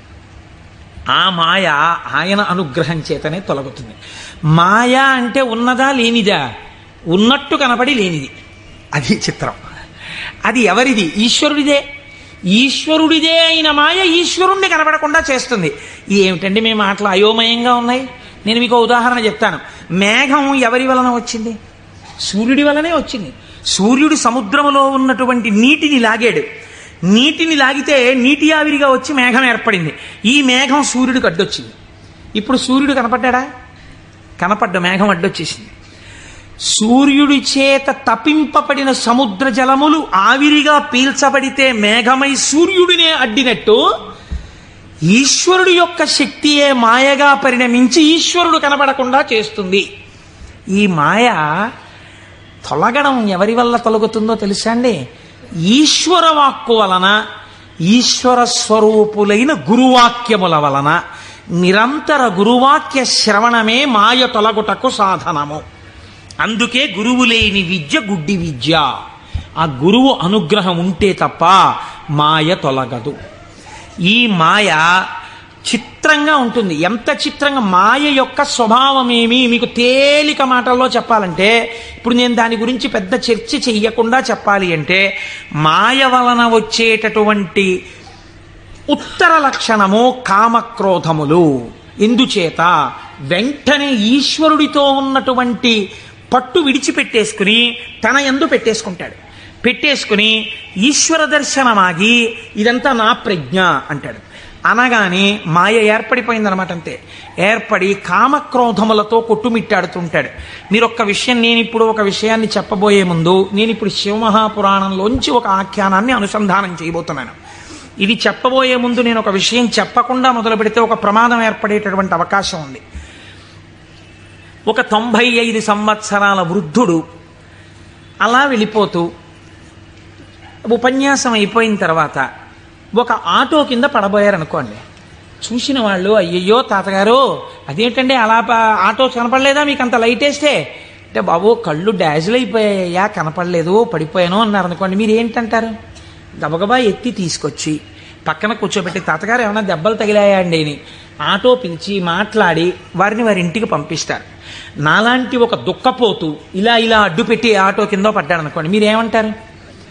ఏమయ్యా ఆ మాత్రం చూసుకోలేవా ఏంటి, అలా వెళ్ళిపోయి పడిపోయేంటి అంటారు కదా. ఒక అజ్ఞాని పడిపోయాడు అనుకోండి, అది పెద్ద విశేషంగా మీరు చెప్పక్కర్లా. ఎంతటి మహాత్ములు కూడా మాయకి ఎలా పడిపోతూ ఉంటారో మీరు తెలుసుకున్నారనుకోండి, దానికి ఎంత శ్రద్ధ అవసరమో మీకు అర్థమవుతుంది. కాబట్టి అలాంటివి చెప్పేటప్పుడు ఏ కోటేశ్వరరావు లాంటి వాడో కామమునకు వశుడైనాడు, క్రోధమునకు వశుడైనాడు అని చెప్తే అది పెద్ద విశేషం ఏంటంటే వాడు అలాంటి వాడే అంటారు. కాదు, ఒక మహాపురుషుడు అలా వశుడైనాడు అనుకోండి. అందుకే వాళ్ళు మహాత్ములు ఎవరు తమ జీవితంలో సంఘటనలు దాచరు, రాసేస్తారు. మహాత్మా గాంధీ గారు జీవితంలో ఆటోబయోగ్రఫీ రాసుకున్నప్పుడు చెప్పుకున్నారు, చంద్రశేఖర పరమాచార్య స్వామి 73వ ఏట ఇప్పటికీ నన్ను ఆశ అప్పుడప్పుడు పట్టుకునే ప్రయత్నం చేస్తూ ఉంటుందని చెప్పుకున్నారు. మహాత్ములు దాచరు. కనుక చూడండి, శివమహాపురాణం మీకు ఈ జ్ఞానాన్ని ఉపదేశించడానికి ఒక అద్భుతమైన ఘట్టాన్ని తీసుకొచ్చి బోధ చేసేటటువంటి ప్రయత్నాన్ని ప్రారంభం చేస్తోంది. ఒకానొక సమయంలో నారద మహర్షి హిమవత్ పర్వతము యొక్క క్రింది భాగమునందు గంగానది ప్రవహించేటటువంటి ప్రాంతంలో పరమశివుడు ఎక్కడ కూర్చుని తపస్సు చేశాడో అటువంటి గుహలో కూర్చుని పరబ్రహ్మమును గూర్చి తపస్సు చేశాడు. తపస్సు చేస్తున్నప్పుడు ఇంద్రుడు మన్మధుణ్ణి పిలిచి ఒక మాట చెప్పాడు. తపస్సు చేస్తున్నాడా? తపస్సు అంటే భగవంతుని యందు మనస్సు లగ్నమై ఉండాలి. అది చంచలమవుతుందా లేదా పరీక్ష చేస్తుంటారు.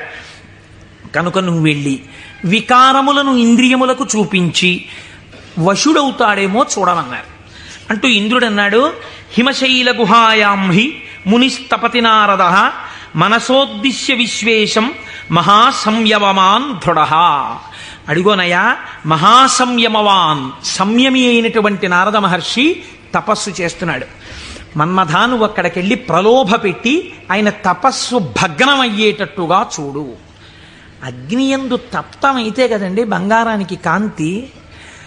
పరిస్థితులను తట్టుకుని నిలబడినప్పుడు కదండి వాడు బ్రహ్మశ్రవణం.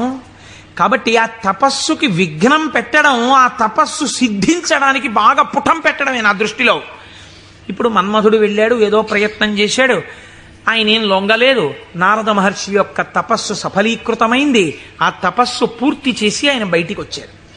చిత్రం చూడండి, ఇంతసేపు అన్నిటినీ విడిచిపెట్టి ఒక గుహలో కూర్చొని పరబ్రహ్మానుసంధానం చేసి గొప్ప తపస్సు చేసినటువంటి నారద మహర్షి ఎక్కడికి వెళ్ళారు?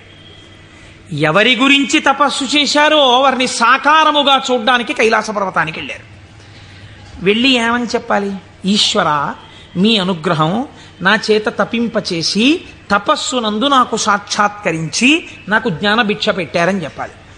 కానీ ఆయన వెళ్ళి అన్నాడు, ఇది మాయ కమ్మడం అంటే ఎంత గమ్మత్తుగా ఉంటుందో చూడండి. ఈశ్వర, హిమవత్ పర్వత ప్రాంతంలో ఉన్నటువంటి గుహలో కూర్చుని నేను తపస్సు చేశాను. మన్మధుడు వచ్చి నా మీద బాణాలు వేసే ప్రయత్నం చేశాడు. కానీ నేను ఆ మన్మథ బాణములను లెక్క పెట్టలేదు. కామమును జయించాను అంటే ఈశ్వరుడు చేసిన పని నేను చేశానని చెప్పుకోవడం సోత్కర్ష. కాబట్టి నేను కామమును జయించాను, జయించి నేను తపస్సు యందు సిద్ధిని పొందాను అన్నాడు. అంటే శంకరుడు నవ్వాడు. ఇక్కడ మీరు శివుడు చెప్పిన మాటని చాలా గట్టిగా పట్టుకోవాలి. ఆయన అన్నాడు, బాగుందయ్యా, చాలా చక్కటి మాట చెప్పావు, చాలా సంతోషం. కాముణ్ణి జయించావా?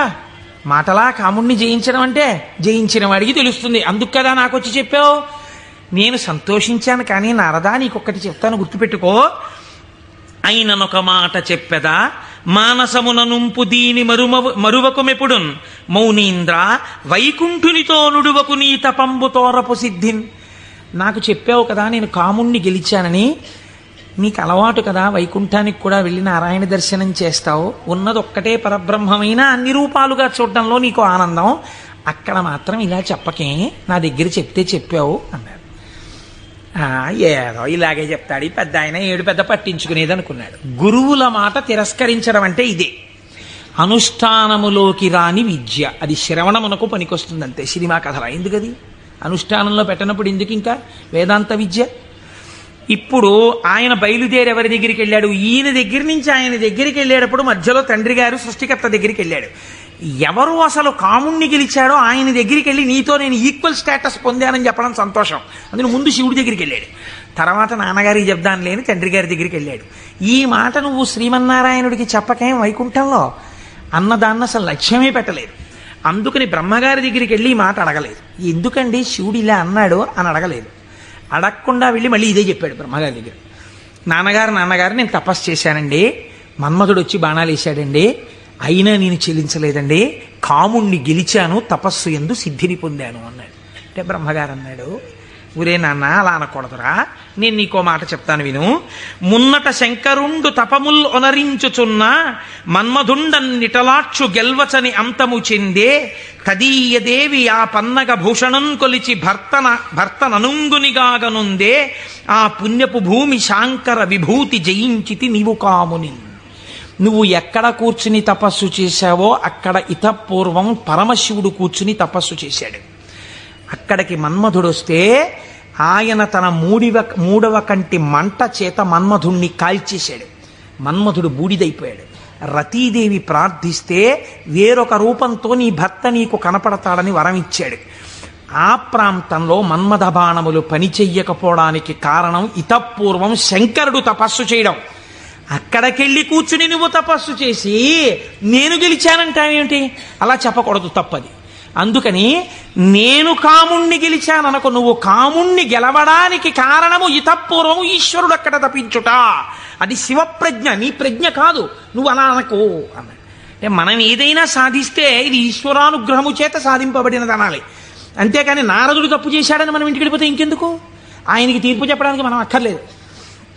మనం కూడా ఏదైనా సాధించినప్పుడు ఇది ఈశ్వరానుగ్రహముతో సాధింపబడినది అన్నమాట మాత్రమే వాడాలి తప్ప మన యందు నిక్షేపించుకోకూడదండి. బ్రహ్మగారు ఈ మాట చెప్తే ఏమిటో నాన్నగారు కూడా ఇలాంటి మాటలన్నీ చెప్తారు. శంకరుడు తపస్సు చేస్తే మాత్రం నా మీద బాణాలు ఇస్తే నేను తట్టుకున్నానా లేదా? ఆయన చెప్పద్దని చెప్పాడు, విష్ణుమూర్తికి చెప్పకి ఈ మాట అన్నాడు. ఎందుకని మీరు బాగా గుర్తించాలి. శాంభవీ మాయ, వైష్ణవ మాయ అని 2 మాటలు వాడతారు. పరమశివుడి భార్యగా శాంభవి ఏ మాయ స్వరూపంలో ఉంటుందో అదే వైష్ణవ మాయగా ఉంటుంది పురుష స్వరూపంతో ఉంటే. నువ్వు ఈ మాటలు చెప్తే నీకు బాగా అనుభవంలోకి వచ్చేటట్టు ఒకసారి దింపి పైకెత్తుతాడు, బాగా అనుభవంలోకి వస్తుంది, కొత్త కథ వస్తుంది. ఎందుకు వచ్చింది అక్కడ చెప్పకని చెప్పాడు ఆయన. పెద్ద బుద్ధితో చెప్పాడు, వినాలి కదా ఆయన. ఆయనకి మాయలో దిగి ఓసారి తొట్టుపడ్డమే బాగా నచ్చింది. మన బుద్ధి నారదుడి మీద పెట్టి చెప్పకూడదు, ఆయన మహానుభావుడు. నారదుడంటేనే జ్ఞానం, అంతటి వాడికి తప్పలేదు మాయ. ఇప్పుడు ఆయన వైకుంఠానికి వెళ్ళాడు. వైకుంఠానికి వెళ్ళి గబగబా ఎదురొచ్చి, ఏమిటి నారదా ఈ మధ్య కనపట్టలేదు అని ఎదురొచ్చాడు నారాయణుడు. ఎదురొస్తే ఏం చెప్పమంటారు స్వామి, నేను తపస్సు చేశాను, మన్మధుడు వచ్చి నా మీద బాణాలు వేశాడు, నేను చెల్లించలేదు, నేను తపస్సునందు సిద్ధి పొందానన్నాడు. అయిపోయింది, చెప్పద్దన్న చోట చెప్పేశాడు. అనకరా అన్న మాట అనేశాడు. ఏమొచ్చింది ఇప్పుడు దానివల్ల? నేను వెంకటాచలంలో దర్శనం 3 మాటలు చేశానండి. ఈ లైన్లోంచి వెళ్తున్నప్పుడు బయటికి వచ్చేసే లైన్లోంచి లోపలికి పంపించే లైన్లోకి దూరిపోయి 2 మాటలు దర్శనం చేసుకున్నాను అన్నారు అనుకోండి. అది పాపమా పుణ్యమా మీరు ఆలోచించండి. ఈశ్వరుణ్ణి దొంగచాటుగా మీకు ఆ టిక్కెట్టు మీద ఒక్కసారి చూసిరా, మీకు ఎంత దర్శనం లభ్యమైతే కోట్ల జన్మలు తపించిన వాళ్ళకి దొరకని ఈశ్వరుడు నాకు ఈ మాత్రం లభించాడని సంతోషంగా బయటకు వస్తే కృతార్థత. దొంగతనంగా దూరిపోయి 2వ మాట వెళ్ళొస్తే నాకు మీకు తెలియదేమో, ఈశ్వరుడికి తెలియదండి, వెంకటేశ్వరుడికి. అంటే దొంగతనంగా 2వ మాట వచ్చావా నన్ను చూడ్డానికి అని దానికి తగిన ఫలితం ఆయన ఇస్తే ఏమవుతావు? ఎందుకు వచ్చినల్లది ఇది? ఇవే అక్కర్లేని పనులు, చెయ్యొద్దన్న పనులు చేయడం అంటే ఇలాగే ఉంటాయి.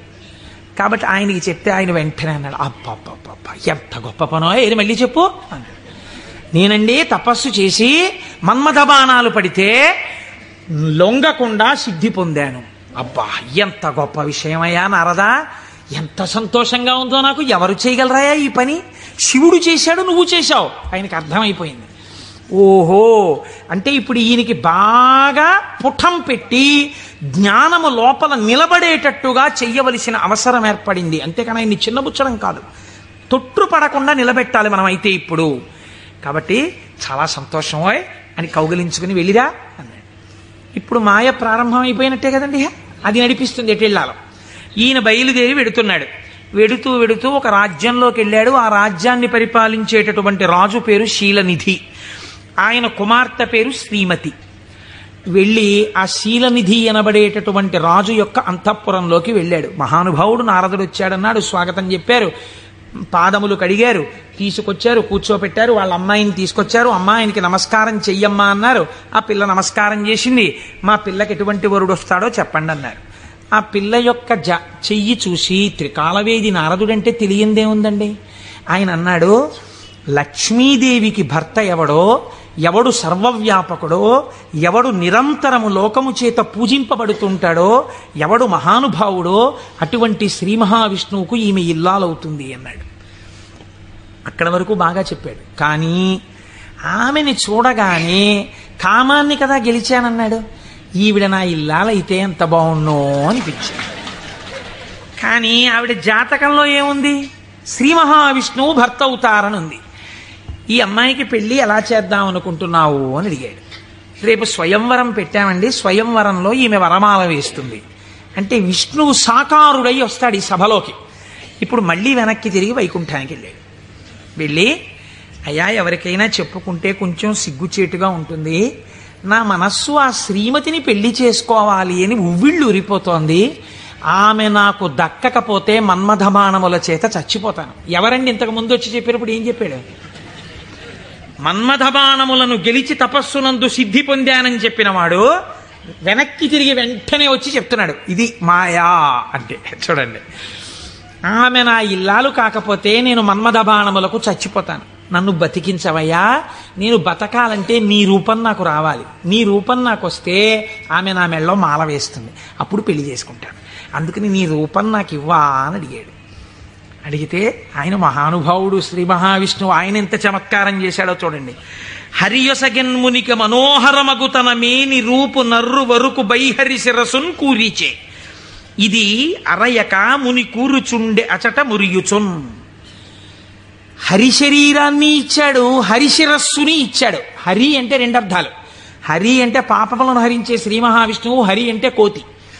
హరి శరీరాన్ని కింద వరకు ఇచ్చాడు, కోతి తలకాయని పైనిచ్చాడు. నువ్వు హరి రూపాన్ని కదా అడిగావు, హరి రూపాన్ని ఇచ్చానన్నాడు. మాట తప్పనట్టు. ఆయన ఎంత తెలివైనవాడో చూడండి. ఈయనకేం కనపడుతుంది? ఇలా చూసుకున్నాడు. శ్రీ మహావిష్ణువు చేతులు, శ్రీ మహావిష్ణువు రంగు, శ్రీ మహావిష్ణువు కౌస్తుభం, ఆ వనమాల, ఆ పట్టుపంచ, ఆ కుర్చీళ్ళు అన్ని శ్రీ మహావిష్ణువు. తన ముఖం తనకు కనపడదుగా. అద్దంలో చూసుకోవడానికి శ్రీమతి దగ్గరికి వెళ్ళిపోవాలి ముందు, స్వయంవరం అయిపోతే. అందుకని గబగబా వెళ్ళిపోయాడు. వెళ్ళిపోయి ఆ స్వయంవరంలో ఒక ఆసనం మీద కూర్చున్నాడు. ఇద్దరు రుద్రపార్షదులు అటు ఇటు కూర్చున్నారు. వాళ్ళు అన్నారు, వీడెవడరా శ్రీ మహావిష్ణువులా పంచకట్టుకున్నాడు, మాలలు వేసుకున్నాడు, ఇటు ఆ కౌస్తుభం పెట్టుకున్నట్టు అలా పెట్టుకున్నాడు, ఆ వనమాల వేసుకున్నట్టు వేసుకున్నాడు, పైన కోతి మొహం, వీడిని ఎవరు పెళ్లి చేసి ఎలా శ్రీమతి మాల వేస్తుంది, ఇటు ఇలా వచ్చాడేమిటి అంటున్నారు. ఆయనకి ఎంతసేపు యావని వినిపిస్తోందంటే నా మెళ్ళో మాల వేసేస్తుందని కుళ్ళిపోయి వీళ్ళు ఇలా అనుకుంటున్నాడు. ఆ శ్రీమతి దండ పట్టుకుని దగ్గరికి వచ్చింది. తీరా దండ పట్టుకుని దగ్గరికి వచ్చేటప్పటికి కాళిదాస మహాకవి వర్ణిస్తారులేండి. ఆ ఇందుమతీదేవి దండ పట్టుకుని ఎవరి దగ్గరికి వెడితే వాళ్ళకి పగటిపూటలా అనిపించింది. ఎందుకంటే ఆవిడ యొక్క వెలుతురులో వాళ్ళు ప్రకాశించారు. ఆ తర్వాత కొంచెం ముందుకెళ్ళేటప్పటికి ఆవిడ వెళ్ళిపోయింది, వీళ్ళు చీకట్లో ఉండిపోయేవారు. నాకు కొన్ని ఆశ్చర్యంగా ఉంటాయి. నేను ఇంట్లోకి వెళ్ళేటప్పటికి కరెంటు పై చీకటిగా ఉంది. మా అమ్మాయి ఒక ఛార్జింగ్ లైట్ పట్టుకుని వచ్చి ఆ వెలుతురులో, నాన్నగారండి మిమ్మల్ని నేను వెలుతురులోకి తీసుకొస్తున్నాను అంది. చాలా గొప్ప మాట అమ్మా అన్నాను. అంటే ద్వంద్వార్థములతో మాట్లాడింది. చాలా సంతోషం తల్లి, పోన్లే నా కూతురి చేత నేను వెలుగులోకి వచ్చినా చాలా గొప్పవాడినే కదా.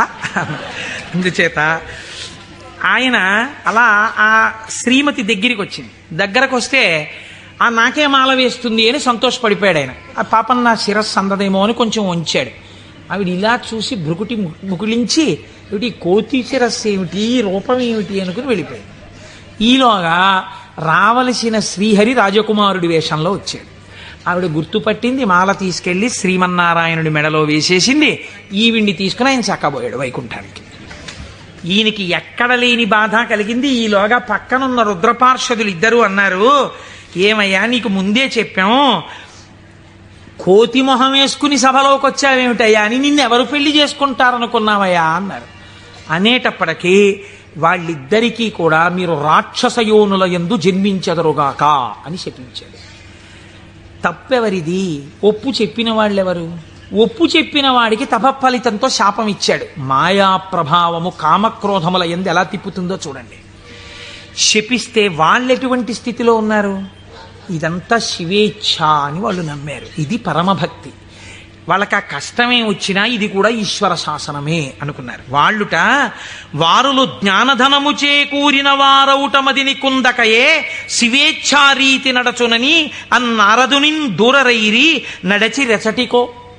వాళ్ళు ఇదేమిటయా మమ్మల్ని ఇలా శపించావు, నువ్వు కోతి మొహం పెట్టుకుని వచ్చే అని చెప్పి తిరిగి శపించకుండా ఇది కూడా శివేచ్ఛే అని వాళ్ళు వెళ్ళిపోయారు. వాళ్ళు మహాజ్ఞానులు. ఇప్పుడు ఈయన గబగబా మళ్ళీ వైకుంఠానికి వెళ్ళాడు. వైకుంఠానికి వెళ్ళి, ఎంత పనిచేశావయ్యా శ్రీమన్నారాయణ, నీ రూపం నాకు ఇమ్మని అడిగాను, హరి రూపం ఇమ్మని అడిగితే హరి రూపం, హరి శిరస్సు, కోతి శిరస్సు పెట్టావు. దానివల్ల శ్రీమతిని నువ్వు పెళ్లి చేసుకున్నావు, నాకు కాకుండా చేశావు. నన్ను ఎంత అవమానాలు పాలు చేశావు. ఇది రేపు పొద్దున శివపురాణంలోకి ఎక్కేస్తుంది. ఓ చేతకాని కోటేశ్వరరావు చెప్పడం మొదలెట్టేస్తాడు. నా బతుకు బజార్లో పెట్టేశావు నిన్ను వచ్చి అడిగినందుకు. ఎంత రహస్యంగా అడిగాను, దానికి ఎంత కథ సృష్టించావు. చూడు నా కడుపు ఎంత మండిపోతుందో. మరియున్ వానర ముఖమును సరియని నాకిచ్చినట్టి చందమునకు వానరులే శరణం బౌదురు నరుడవు నీ వగుచు వగగ నంగల అవని. నీవు ఒకానొక నాడు నరుడవై పుట్టి అందచందాలు కలిగిన భార్య దూరమైపోతే అరణ్యంలో పడి ఏడిస్తే ఈ కోతి ముఖం ఉన్న వాళ్లే వచ్చి సహాయం చేసి నీ భార్యతో నిన్ను కలుపుతారు, నిన్ను శపిస్తున్నానన్నాడు. మహానుభావుడు కనుక శ్రీమన్నారాయణుడు దాన్ని కూడా లోకానికి ధర్మ మార్గం నేర్పడానికి రామావతారమునందు సీతావియోగంగా తీసుకున్నారు. ఇప్పుడు ఈ శాపవచనాన్ని కూడా విడిచిపెట్టేశాడు, ఇద్దరిని శపించేశాడు, భగవంతుణ్ణే శపించాడు, రుద్రపార్షదుల్ని శపించాడు, కామమునకు వశుడయ్యాడు. ఇప్పుడు స్వస్థత కలిగింది. ఏమిటి నేను పొందింది అనుకున్నాడు. చిచ్చి చిచ్చి, ఎక్కడి నా జన్మ, ఎక్కడి తపస్సు, ఎక్కడి మహతి. ఆనాడు శంకరుడు చెప్పాడు, నేను గెలిచానని అనద్దు, ప్రత్యేకించి వైకుంఠంలో ఈ మాట చెప్పకు సుమా అని చెప్పాడు ఆయన. అక్కడే చెప్పాను. కాబట్టి శివవాక్కు గురువాక్కు, ఏది అనకురా, ఏదైనా ఈశ్వరుడు ఇచ్చాడను నీకు ఇబ్బంది ఉండదు. అంటే వీడు ఏదైనా సాధించేటప్పటికి నాదంటాడు, ఏదైనా పోయేటప్పటికి దిక్కుమాల దేవుడు ఏం చేశాడు నాకంటాడు. రెండూ పాపకర్మలే. కాబట్టి ఇప్పుడు ఆ మాయ తొలగింది. ఇప్పుడు శ్రీమన్నారాయణుడిని చూసి అన్నాడు, ఎట్లు మహాత్మా నిన్ను శపించిన దోషము నాకు బాయు, నీ వెట్లు భరించి యొందగల వీచెడు తాపసి ఏవయైన ఈ తిట్లు సహింపరానివిక, తీండ్రపుటల్కను ముక్క ముక్క యౌనట్లుగా నన్ను చెండదగు, అండజకేతన చక్రధార చేన్. యుక్తాయుక్త విచక్షణ మరిచి నేను మాట్లాడినటువంటి మాటలకి నా యొక్క నాలుకని ముక్కలు ముక్కలుగా కత్తిరించెయ్యాలి. ఎంత మాత్రము ఇంకా జాగు చెయ్యకుండా, మహానుభావ, అండచకేతన అంటే గుడ్డులోంచి పైకొచ్చినటువంటి గరుత్మంతుడు నీ యొక్క ధ్వజమునకు చిహ్నముగా కలిగినటువంటి వాడా, మహానుభావ నీ చక్రధారల చేత నా నాలుకని ముక్కలు ముక్కలుగా కత్తిరించేవయా, అప్పుడు కానీ నేను చేసిన పాపం పోదని కన్నీటి ధారలతో ఆయన పాదాలని అభిషేకించి ఆయన కాళ్ళ మీద పడ్డాడు. నారదుడు కాబట్టి అంత తొందరగా మళ్ళీ స్వస్థితిని పొందగలిగాడు. మనం కొన్ని కోట్ల కోట్ల జన్మలు తిరుగుతుంటాం. మీరు చూడండి, రామాయణంలో సీతావియోగానికి కారణమైంది ఒక రజకుడి మాట. అదే రజకుడు మళ్ళీ ద్వాపర యుగంలో రజకుడిగా వచ్చాడు. కృష్ణ భగవానుడు వెళ్ళి 4 చీరలు ఇవ్వయా, పంచెలు ఇవ్వయా, కట్టుకుంటానన్నాడు. ఎట్టట్రా మనుజేంద్ర చేలములు మీ కియ్యంబాడియే మిరలుం కట్టంబోలుదురే, పయోఘృతదది క్షీరంబులన్ మెక్కి ఇట్లాడంజనుగాక, గొల్లలకు మీకి భంగి నోరాడిడిన్ కట్ట ప్రణంబులు కొలుపోయదుసు మీ కంసోద్ధతిన్ బాలక. ఆయన 4 పంచెలు ఇవ్వరా అంటే వీడు ఇన్ని మాటలు మాట్లాడాడు. ఎట్టెట్రా, ఏంట్రా నీకు రాజుగారి బట్టలు కావలసి వచ్చాయా? బాగా నందవ్రజంలో పాలు వెన్న తిని ఒళ్ళు కొవ్విందా? నీకు రాజు పంచెలు కావాలా? పంచె కట్టుకోవడం కాదురా, ఈ మాట తెలిస్తే కంసప్రభువుకి ఏమవుతావు తెలుసా, ముక్కలైపోతావు అన్నాడు. అంటే కృష్ణ భగవానుడు అన్నాడు, అన్నయ్య ఇంకొక అవకాశం ఇచ్చి చూశా, సరేనని ఒక పంచె ఇస్తే చేసిన పాపం తీసేద్దామని చూశా. యుగం మారిపోయినా వీడి బుద్ధి మారలా. ఈ తల ఇక మామూలుగా పనికిరాదు, నీ గుద్దొక్కటి గుద్ది 1000 వ్రక్కలు చేయన్నయ్యా శిరస్సునన్నాడు. ఒక్క గుద్దు గుద్ది 1000 ముక్కలు చేశారు. నోటి మాట సంస్కారంగా ఉండాలి. మాట సంస్కారంగా ఉండడం మొదట నేర్చుకుంటే చాలా తప్పులు దిద్దబడిపోతాయి. అందుకే శివుడు చెప్పింది ఈ మాట వైకుంఠంలో చెప్పకు. నీవు ఏది చేసినా ఈశ్వర ప్రజ్ఞకి ముడిపెట్టు. నీ కొడుక్కో ర్యాంక్ వచ్చింది, ఇది ఈశ్వరానుగ్రహం అండి. మా అబ్బాయికో ర్యాంక్ వచ్చింది, నువ్వు మంచి పంచె కట్టుకున్నావు, ఈశ్వరానుగ్రహం అండి. ఓ పంచె కట్టుకున్నాను. నువ్వు ఒక ఉపన్యాసం చెప్పగలిగావు, అది పరమేశ్వరానుగ్రహం అండి. నా చేత ఒక ఉపన్యాసం చెప్పించాడు, ఈశ్వరానుగ్రహం అండి. నేను శివమహాపురాణం వినగలిగాను అను. నేనన్న మాట అన్నావా, ఇబ్బందిలోకి వెళ్ళిపోతావు. ఇది అనకు. మొదట దిద్దుకోవలసినది వాక్కు దిద్దుకో. రజోగుణ తమోగుణ భూయిష్టమైన వాక్కులు మాట్లాడకు, అవి నీ సంస్కారం అయిపోతాయి. ఈ సంస్కారము నిన్ను జన్మ జన్మాంతరములు తిప్పుతుంది. నారదుడు కాబట్టి మహానుభావుడు గంటలో సర్దుకున్నాడు. మనం ఎంతటి వాళ్ళం, మాయ ఎంత గొప్పదో చూడండి. ఇది మహేశ్వర శక్తి. ఈ మాయ ఎలా తొలగుతుంది అంటే దీనికి ఒక్కటే లక్షణం, ఆ మాయయే అమ్మవారి స్వరూపం. మీరు గట్టిగా ఆవిడ పాదాలు పట్టుకున్నారనుకోండి, పట్టుకుంటే ఆవిడే మిమ్మల్ని దగ్గరికి తీసుకున్నందుకే చేతిలో పాశం పట్టుకుని ఉంటుంది. ఈశ్వర భక్తిని మీకిచ్చి మీ చేత ఈశ్వర సేవ చేయించి ఈశ్వరుడిలో మిమ్మల్ని ఆవిడే కలుపుతుంది. ఆవిడే ఆ పనినంతటినీ తీసుకుంటుంది. ఇది చిత్రంగా ఉంటుంది. ఎలా ఉంటుందంటే, తరచుగా చెప్తూ ఉంటాను నేను ఒక కత్తి నేను అలా వెడుతుంటే రోడ్డు మీద ఒక దొంగ పరిగెత్తుకుంటూ కత్తి పట్టుకుని నా వెనక వచ్చాడు అనుకోండి, నేను పరిగెడుతుంటాను. దొంగ కత్తి పట్టుకుని నా వెంట పరిగెడుతుంటాడు. నేను ముందు పరిగెడతాను, నా వెనక దొంగ పరిగెడుతుంటాడు. పరిగెడుతుండగా దొంగ రాయి తన్నుకుని పడిపోయి కత్తి అంత దూరంలో పడిపోయింది అనుకోండి. ఇప్పుడు నేను నిజానికి దొంగనేం చేయగలిగిన ధైర్యం నాకేం లేదు, కానీ కత్తి తీసుకుని ఇలా నిలబడ్డాను నేను. దొంగ పరిగెడుతున్నాడు. ఇప్పుడు ఎందుకు పరిగెడుతున్నాడు? దొంగ చేతి కత్తి నా చేతిలోకి వచ్చింది. ఇన్నాళ్ళు మిమ్మల్ని తిప్పిన కామం, ఆ కామపాశాలు అమ్మవారి పాదాలు పట్టుకుంటే భక్తి పాశాలుగా మారిపోయాయి. ఈ మార్పుకి మీరు అమ్మవారి పాదాలు పట్టుకుంటే చాలా ఆవిడ మాయాశక్తి ఇటు తిప్పిన ఆవిడ అటు తిప్పేస్తుంది. మాయాపాశాన్ని భక్తిపాశం చేసేస్తుంది. లోకమనందు తిరిగిన పంచతన్మాత్రల్ని ఈశ్వరుడి వైపుకి తిప్పేస్తుంది, తిప్పేసి ఈశ్వరుడిలో కలిపేస్తుంది.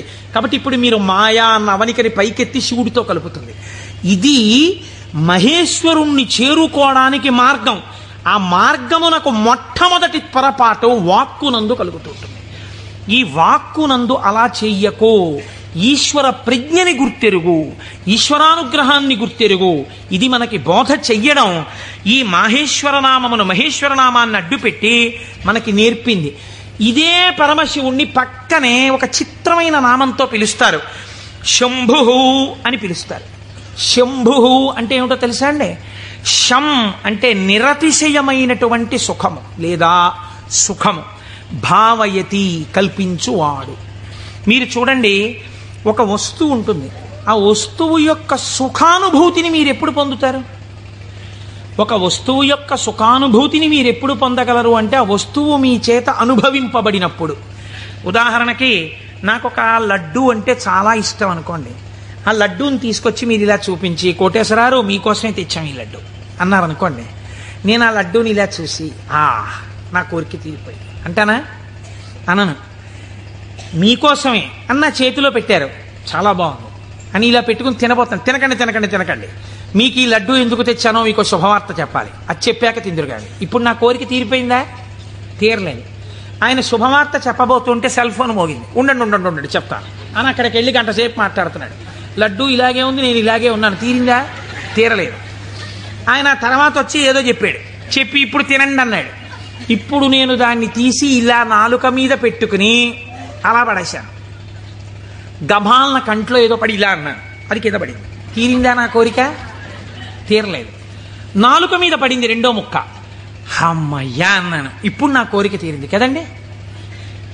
వస్తువు ఉండడానికి, అది మీ అనుభూతిగా మారడానికి మధ్యలో చాలా తేడా ఉంటుంది. ఈ శక్తి మీ యందు నిలబెట్టేవాడు ఈశ్వరుడు. అందుకే ద్రాపే అంధస్సస్పతే దరిద్రం నీలలోహిత అంటుంది రుద్రాధ్యాయం. సుఖమునకు కావలసిన వస్తువు ఉండడం వేరు, సుఖముగా బ్రతకడం వేరు. ఒకడు కోటీశ్వరుడు ఉంటాడు, కానీ వాడు నిన్న రాత్రి మిగిలిపోయినటువంటి చద్దన్నాన్ని ఇవాళ మధ్యాహ్నం పులిసిపోయిన పెరుగుతో తింటాడు. కేవలం సుఖానుభవం కాదు, లోకములు 3 రకాలుగా ఉంటాయి. ఒక లోకము కేవలము సుఖాలు అనుభవించడానికే ఉంటుంది, స్వర్గాది లోకములు. అక్కడ దుఃఖము యొక్క స్పర్శ ఉండదు, సుఖాలు అనుభవిస్తారు. ఇంకొక లోకం ఉంటుంది, అక్కడ సుఖం అన్నది ఉండదు, ఎప్పుడు ఏడుపులు, పెడబబ్బలు, కేకలు, అరుపులు, భయంకరంగా ఉంటుంది. అది నరకం. సుఖం దుఃఖం 2 ఉంటాయి. ఓ రోజున తప్పట్లు కొట్టేస్తూ పొంగిపోతూ నేనే అంటుంటాడు, ఇంకో రోజున కుమిలిపోతూ ఏడుస్తూ ఉంటాడు. అదే భూలోకం. ఇక్కడ కొన్నాళ్ళు సుఖం, కొన్నాళ్ళు దుఃఖం. పొద్దున్న 10ంటికి సంతోషంగా ఉంటాడు, సాయంకాలం 4ంటికి ఏడుస్తూ ఉంటాడు. సుఖం దుఃఖం 2 అనుభవిస్తూ ఉంటాడు. సుఖ దుఃఖములు 2 ఉన్న భూలోకమునందు మీరున్నారు. ఇక్కడి నుంచి బాగా గుర్తుపెట్టుకోండి, మీకు 2 మార్గాలు ఉన్నాయి.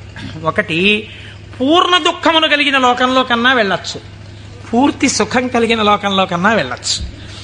సుఖ దుఃఖాలు కలిగిన లోకంలోకి ఇంకా మీకు టికెట్ లేదు. అంటే మళ్ళీ ఎందుకండి ఇందులోకి?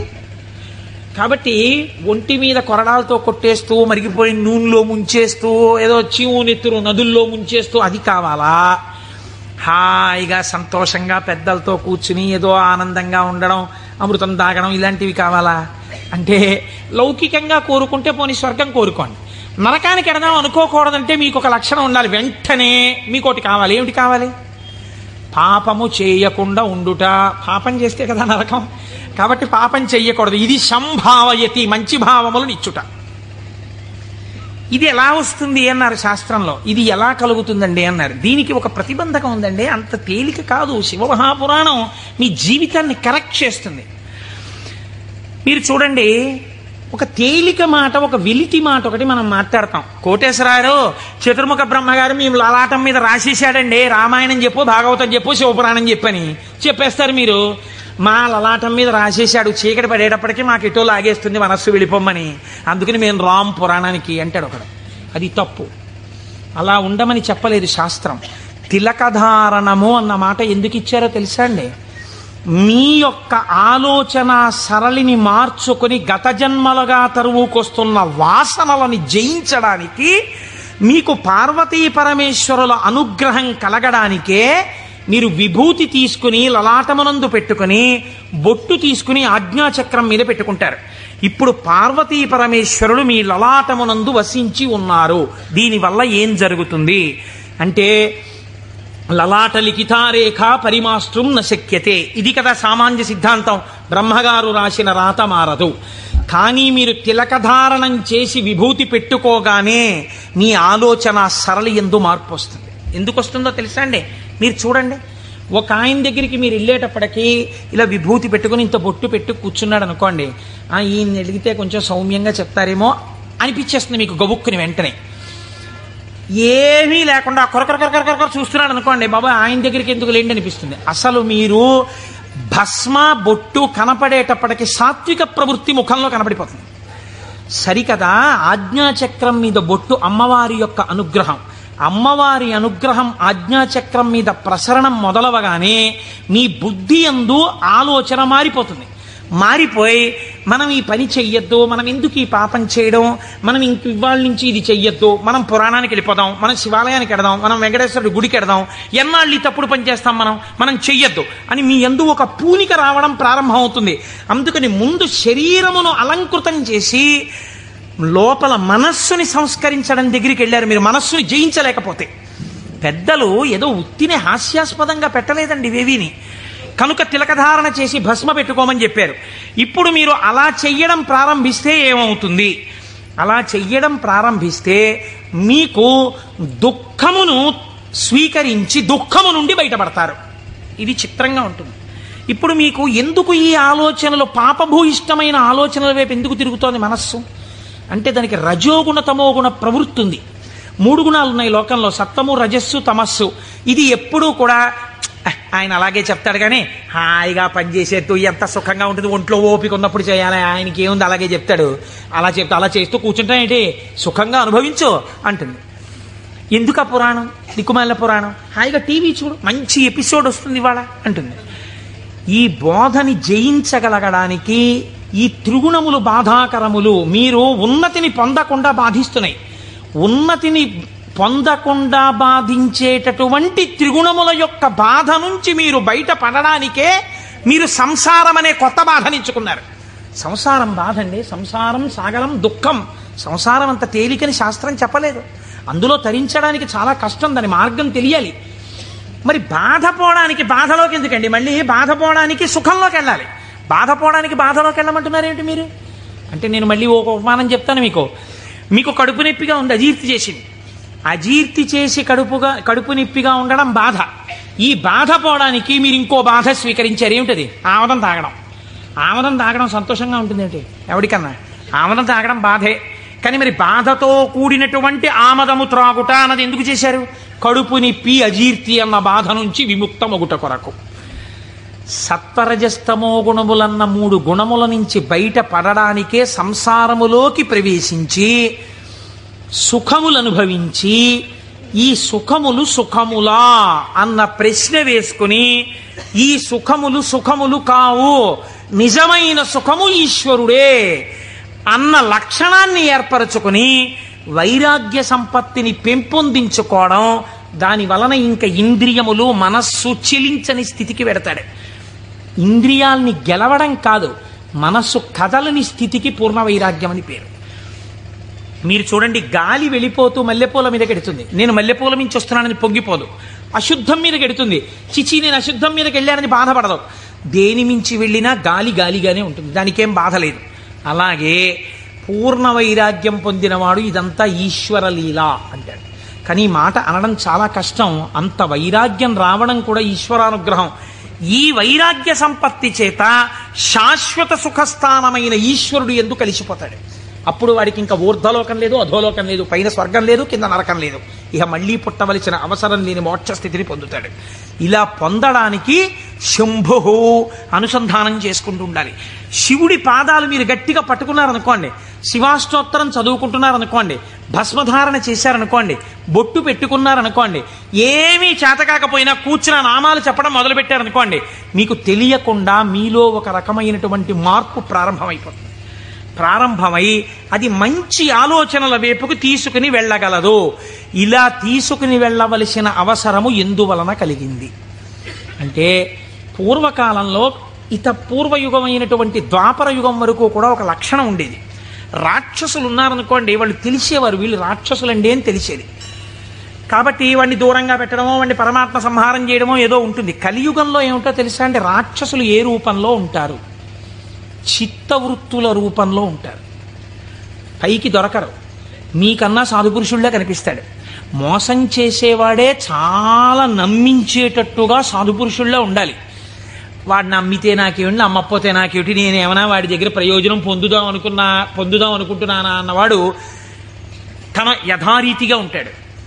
అవతల వాడిని నమ్మించి మోసం చెయ్యాలనుకోండి, వాడే మాట కలిపి చక్కగా మాట్లాడి బాగా మాట్లాడి మీరు నమ్మేటట్టు చేసి అప్పుడు మీకు ఒక కప్పు కాఫీ ఇచ్చి ఆ కాఫీలో మత్తు కలిపేసి మీరు పడిపోతే మీ సూట్ కేసు ఎత్తుకుపోవాలి వాడు కదా. అందుకని ఇప్పుడు ఎక్కడున్నాడు రాక్షసుడు? వాడి చిత్తవృత్తి ఎందున్నాడు? మీరు చూడండి, నిజంగా ఈ చిత్తవృత్తుల రూపంలో రాక్షసులు ఉండి ఉంటే త్రేతాయుగంలో విశ్వామిత్రుడు యాగం చేయగలడా? చెయ్యలేడు. ఇక్కడే ఉన్నారు రాక్షసులు. రాముడు ఈ లోపల రాక్షసుల్ని చంపడానికి తానే అనుసంధానం చేసుకోవాలి. బయట రాక్షసులుగా ఉన్నారు. రాముడు వచ్చి బాణం వేసి కొట్టి చంపాడు. ఈ యుగంలో అలా కుదరదు. ఇక్కడున్నారు రాక్షసులు. వాళ్ళు ఎప్పుడైనా తలెత్తుతారు. ఎప్పుడైనా తలెత్తి మిమ్మల్ని పడగొట్టేస్తారు. ఎప్పుడైనా పడగొట్టేయగలరు. ఎప్పుడైనా పడగొట్టేసేటటువంటి రాక్షసులు ఇక్కడే చిత్తవృత్తుల రూపంలో ఉన్నారు. వీళ్ళని తొక్కి పట్టగలిగిన వాడెవడు? ఒక్కడే, శంభు. అందుకే ఏవం శ్రీ శంభుదేవస్య నామ్యామష్టోత్తరం శతం అంటాం. ప్రదోష వేళలో రోజు ఆ శంభునామాలు చెప్పామనుకోండి, ఆయన ఏం చేస్తాడంటే వీళ్ళని తొక్కి పెట్టి మీ భావముల యందు మంచి ప్రవాహాన్ని ఏర్పాటు చేస్తాడు.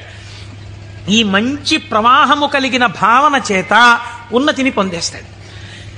ఇప్పుడు ఈ భావన పొందినటువంటి వాడు ఎలా ఉంటాడు? ఎలా పొందుతాడు ఈశ్వరుణ్ణి అని మీరేమి అనుమానపడిపోయి వాడు ఏమైనా పూజలు బాగా చేసేస్తాడండి, యజ్ఞయాగాదులు చేసేస్తుంటాడండి అలా అనుకోక్కర్లేదు. శంభునామాన్ని పెట్టుకుని శంభుని యొక్క అనుగ్రహం పొందిన వాడి స్థితి ఎలా ఉంటుందో తెలుసా అండి? నేను మీకు ఒక ఉదాహరణ చెప్తాను, మీరు బాగా పట్టుకోగలుగుతారు. ఇది కూడా నేను ఎక్కడి నుంచో ఎందుకు మీకు రుద్ర పశుపతి నాయనార్ అని ఒక నాయనారు ఉన్నారు. 63 మంది నాయనార్లలో మనం సాధారణంగా ఏం చేస్తాం? రుద్రం చదవండి అన్నాం అనుకోండి, సన్యాసి కూడా రుద్రం చదవాలి. సన్యాసులు కూడా రుద్రం పారాయణ చెయ్యమని శాస్త్రం విధించింది. ఎందుకో తెలుసా అండి? అభిషేకం చేయకపోయినా రుద్రాన్ని పారాయణ చేస్తే వెంటనే పాపాలు పటాపంచలవుతాయి. ఆ పశుపతి నాయనారికి ఒక లక్షణం ఉండేది. ఆయన రోజు కూర్చుని రుద్రాధ్యాయం చదువుతుండేవాడు. చదువుతున్నప్పుడు ఆయనకి ఒక అనుమానం వచ్చింది. ఏమిటా అనుమానం? అందులో మేఘ్యాయచ విద్యుచ్ఛాయచ వృక్షాయచ హరిత్యాయచ లోప్యాయచ ప్రవాహ్యాయచ ఫేన్యాయచ సికత్యాయచ ఈ మాటలు ఉన్నాయి.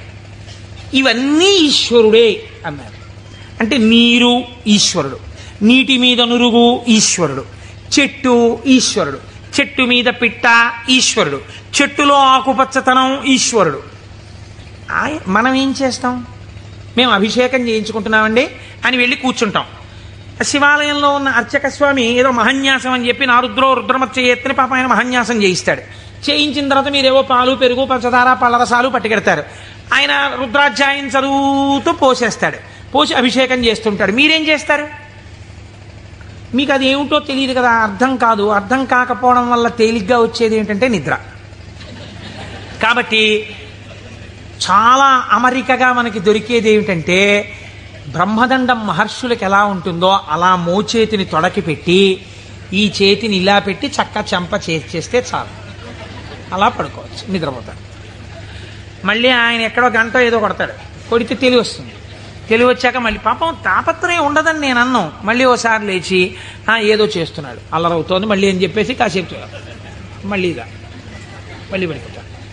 దీని వలన ఏమైనా ప్రయోజనం ఉందా? మీరు చేసిన అభిషేకమునందు నేను ఇలా అడిగానని మీరు ఏమనుకోకండి, నన్ను మన్నించండి. ఒక మెట్టు పైకెక్కడానికి కాలు ఇలా ఏమైనా లేచిందా మీకు ఉపాసనలో? అంటే నేను అభిషేకం చేయించుకోవద్దని, శివాలయానికి వెళ్ళొద్దని నేను చెప్పట్లా, చేయించుకోవాలి అరిష్టం పోవడానికి. కానీ మీ ఉపాసనలో మీరు మెట్టు ఎక్కారా? కాదు కదా. ఇది రుద్రం పారాయణ చేయడం అంటే ఇది. ఆయన అన్నాడు, ఆ నాయనారు ఆయనకు ఒక చిత్రమైనటువంటి ఆలోచన వచ్చింది. ఆయన తిరుమలయార్ అనబడేటటువంటి ప్రాంతంలో ఉండేవాడు. ఆయన ఈ రుద్రం చదివి చదివి చదివి చదివి అన్నాడు, ఆకాశం ఈశ్వరుడు, మేఘం ఈశ్వరుడు, నీరు ఈశ్వరుడు, నురుగు ఈశ్వరుడు, చెట్టు ఈశ్వరుడు, పిట్ట ఈశ్వరుడు. కాబట్టి నేను ఇంట్లో కూర్చుని ఇవన్నీ చెప్తుంటే ఉపయోగం ఏంటి? నేను ఈశ్వరుడిలో చేరిపోయి ఈశ్వరానుభూతిని పొందుతానన్నాడు. ఓ రోజు తెల్లవారకట్ట ఎవ్వరికీ చెప్పకుండా లేచి 4 గంటలకో వెళ్ళిపోయాడు బయటికి, ఊరి బయటికి వెళ్ళిపోయాడు. ఆ కొండ మించి ఒక సెలయేరు జాలువారుతోంది. గబగబా వెళ్ళాడు. ఆ సెలయేట్లో నడుంలోతు నీళ్లలో నించున్నాడు. నించుని చెట్టు వంక చూశాడు. నిశ్శబ్దంగా ఉంది వాతావరణం. ఆ కొండ కనపడింది, చెట్లు కనపడ్డాయి, చెట్ల యొక్క ఆకుపచ్చని కొమ్మలు కనపడ్డాయి. అంత నిశ్శబ్దంలో గలగల పారుతున్నటువంటి సెలయేటి శబ్దం వినపడుతోంది. ఆ నీటి మీద వెళ్ళిపోతున్న నురుగు కనపడింది. ఆయన వెంటనే ఆ ఒంటికి తగిలిన చల్లతనంలో ఈశ్వరుడు కౌగిలించుకున్న అనుభూతిని పొందాడు. ఇవి ఈశ్వరుడు కదా, నేనిప్పుడు ఈశ్వరుడిలో ఉన్నాను నీటిలో.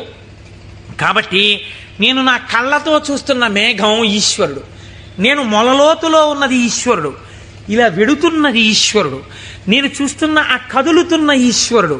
నాకు ఇంట్లో చదువుతున్నప్పుడు అలా బిగిసిపోయినట్టుగా ఉన్న ఈశ్వరుడు కనపడేవాడు. ఇప్పుడు ఇన్ని చేతులతో కాళ్లతో కదులుతూ నన్ను కౌగిలించుకున్నాడు ఈశ్వరుడు అని గట్టిగా గొంతెత్తి నమ పేన్యాయ చ శిఖత్యాయ చ ప్రవాహ్యాయ చ నమ వృక్షాయ చ హరిత్యాయ చ లోప్యాయ చ అని పారాయణ చేశాడు. ఆ పారాయణ చేస్తూ ఆనందం అనుభవించేసి బయటికి రాలేక బయటికి వచ్చేవాడు. బయటికి వచ్చి ఒళ్ళు తుడిచేసుకుని పొడి బట్ట కట్టుకుని ఇంటికి వెళ్ళిపోయేవాడు. మళ్ళీ మధ్యాహ్నం అయ్యేది. ఆ చెరువు దగ్గరికి వెళ్ళి సంధ్యావందనం చేసుకుంటాననేవాడు. మళ్ళీ వెళ్ళిపోయేవాడు. వెళ్ళిపోయి మళ్ళీ అందులో నించునేవాడు. మళ్ళీ శివుడు అబ్బా కదులుతున్నాడు. అవుగో అవే ఆయన చేతులు, నా స్వామి ఇలా ఇలా అంటున్నాడు, చేతులు ఊపుతున్నాడు, రా రా రా అని పిలుస్తున్నాడు, అవే కొమ్మల రూపంలో ఊగుతున్నాయి. నా స్వామి ఇదిగో ప్రవహిస్తున్నాడు. నా స్వామి వేదం ఋషులకి చెప్పినప్పుడు ఇలాగే వినపడి ఉంటుంది, అదిగో ఝరి శబ్దం వినపడుతోందన్నాడు. మొన్న మేము తిరుమల వెళ్ళి పాండవుల తీర్థం కింద దగ్గర కూర్చుంటే వెనకాతల నుంచి నదీ ప్రవాహం వెడుతుంటే చప్పుడు వచ్చింది. కాసేపు ఆగి మీరు ఆ శబ్దాన్ని వినండి అన్నాను నేను. ఆ వినండి అనడం వెనకాతల నా భావన అదే. ఇప్పుడు ఈశ్వరుడు చెప్తున్నటువంటి వేదం ఋషులకు ఎలా చెవుల్లో వినపడిందో అలా నాకు ఈశ్వరవాణి వినపడుతోంది అన్నాడు. మళ్ళీ నిలబడిపోయాడు. మళ్ళీ నమ సోమాయ చ రుద్రాయ చ నమస్తామ్రాయ చ అరుణాయ చ నమ శంగాయ చ పశుపతయే చ నమ ఉగ్రాయ చ భీమాయ చ అంటూ మళ్ళీ రుద్రం చదువుతూ మళ్ళీ అంతటా ఈశ్వరుడే నన్ను గట్టిగా పట్టుకున్నాడు నీళ్లలోని. అదే ఈ చల్లతనం. ఎంత చల్లగా ఉంటాడో మా స్వామి. ఒంటి నిండా చల్లటి పాములు, చంద్రమౌళి, ఆ గంగా చల్లగా ఉంటాడు కదా, చల్లగా నన్ను పట్టేసుకున్నాడు. బాబోయ్ ఎంత గట్టిగా పట్టుకున్నాడో అన్నాడు. నీళ్లల్లో మునిగానం లేదు, ఈశ్వరుడు నన్ను గట్టిగా పట్టుకోవడం వల్లే నాకు ఇంత చల్లగా ఉందన్నాడు. ఈశ్వరుడు పట్టుకోవడం వల్ల అబ్బా నాకు ఎంత సంతోషంగా ఉందో అన్నాడు. ఈ సంతోషంలో రుద్రం చెప్తున్నానన్నాడు. అవుగో ఇలా చేతులు ఊపుతున్నాడన్నాడు. అంత ఈశ్వరుణ్ణి చూస్తున్నాడు. చూస్తూ పొంగిపోతూ ఆ రుద్రం తడబడిపోతూ చెప్పేవాడు. మళ్ళీ పైకి వచ్చేవాడు, పొడి బట్ట కట్టుకునేవాడు, వెళ్ళిపోయాడు. మళ్ళీ బాగా చీకటి పండించేవాడు. ఒక్కసారి అక్కడ కూర్చుని జపం చేసుకుంటానని మళ్ళీ వెళ్ళేవాడు, మళ్ళీ నీళ్ళల్లో దిగేవాడు. మళ్ళీ ఈశ్వరుడు గట్టిగా పట్టుకున్న అనుభూతి పొందేవాడు. మళ్ళీ రుద్రం చెప్పేవాడు. ఇది కొన్నాళ్ళు అయిపోయిన తర్వాత ఏమైందంటే తను అలా అడుగులేసి ఎడుతుంటే గాలి ఇలా తగిలేది. కాళహస్తి నుంచి వాయులింగ రూపుడైన నా స్వామి వచ్చి నన్ను ఒక్కసారి ఇలా పిలిచి కోటేశ్వరరావు ఒకసారి పలకరిద్దామని వచ్చాను కాళహస్తి నుంచి అంటున్నాడు. అమ్మా స్వామి తగిలాడు ఇక్కడ, అబ్బా స్వామి నమస్కారం అంటున్నాడు. ఇప్పుడు ఎక్కడ లేడు ఆయనకి. అలా వెడుతూ పైకి చూశాడు, అబ్బో అనంతంగా పెరిగిపోయిన నా స్వామి ఆకాశ రూపంలో కనపడుతున్నాడని మళ్ళీ నమస్కారం చేసేవాడు. కపర్ది నమః కపర్దినీచా అనేవాడు. ఇలా రాను రాను రాను రాను ఏమైపోయిందంటే ఎవరు కనపడినా ఆయనకి ఈశ్వరుడే కనపడేవాడు. ఆఖరికి పరిగెత్తి పారిపోతూ దొంగ కనపడేవాడు. నమ చోరాయచ, పరిగెత్తుతున్న దొంగలో నా స్వామి కనపడుతున్నాడు అనేవాడు. మరి అంతేగా చెప్పింది రుద్రం. ఇలా అంతటా ఈశ్వర దర్శనం చేసి ఎక్కడ పడితే అక్కడ ఆగిపోయి నమస్కారం చేయడం అలవాటైపోయింది. ఈ అలవాటైపోతే శంకరుడు అన్నాడు, ఇక నేను తప్ప ఇంకొకటి కనపడని నీకు నాలోకే తీసుకోవాలని తనలోకి తీసేసుకున్నాడు. శివుడిలో ఏకమైపోయి తాను శివుడైపోయాడు. ఇప్పుడు చెప్పండి, భావన చేత మోక్షాన్ని పొందాడా లేదా? రుద్ర పశుపతి నాయనారని ఆయనకి పేరు. 63 మంది నాయనార్లలో ఆయన ఒకరు. మీరు అలా కూర్చుని ఏవో పదార్థాలు అట్టుకుని నమో ఓం నమో నమస్తే అస్తు భగవన్ విశ్వేశ్వరాయ మహాదేవాయ త్రయంబకాయ త్రిపురాం తకాయ త్రికాగ్నికాలాయ కాలాగ్ని రుద్రాయ నీలకంఠాయ మృత్యుంజయాయ సర్వేశ్వరాయ సదాశివాయ శ్రీమన్మహాదేవాయ నమః అంటూ ఎన్ని పాలు పోసినా ఎన్ని నీళ్లు పోసినా ప్రయోజనం లేదని నేను అనగానే ఏమి రమించింది మీ మనస్సు? నీటిలో నిలబడిన వాడికి రుద్రం అనుభూతిలోకి వచ్చేసింది. మనకెక్కడొచ్చింది అనుభూతి? ఒక ఏటి గలగలల యొక్క శబ్దంలో మీరు ఈశ్వరుణ్ణి అనుభవించగలగాలి. ఒక పిట్ట పాటలో మీరు ఈశ్వరుణ్ణి అనుభవించగలగాలి. మీకు తగిలిన గాలిలో ఈశ్వరుణ్ణి అనుభవించగలగాలి. ఇది సంభావయతి. ఇప్పుడు ఏమైంది? నిరతిశయ సుఖప్రదాతయ్యి ఉన్నాడు. ఈ మాటలు చెప్పి చిత్తవృత్తులైనటువంటి రాక్షస స్వరూపాల్ని తొక్కి పెట్టడానికి ఇలా నేను దక్షిణామూర్తిగా కూర్చుంటే ఆనాడైతే అర్థమైంది, కానీ ఇవాళ అర్థం కాదు లోకానికి. అందుకుని నేను లేచి తిరగాలి, తిరిగి లోకానికి బోధ చెయ్యాలి. బోధ చేసి నేనే శంభుస్వరూపమై లోకాన్ని శివుడి వైపుకి తిప్పాలనుకున్నట్టు ఒక ఆయన. ఎవరైనా దక్షిణామూర్తి మౌనాన్ని విడిచిపెట్టేట. విడిచిపెట్టి మహానుభావుడు ఎలా నడిచి వెళ్ళాడు అన్నారు.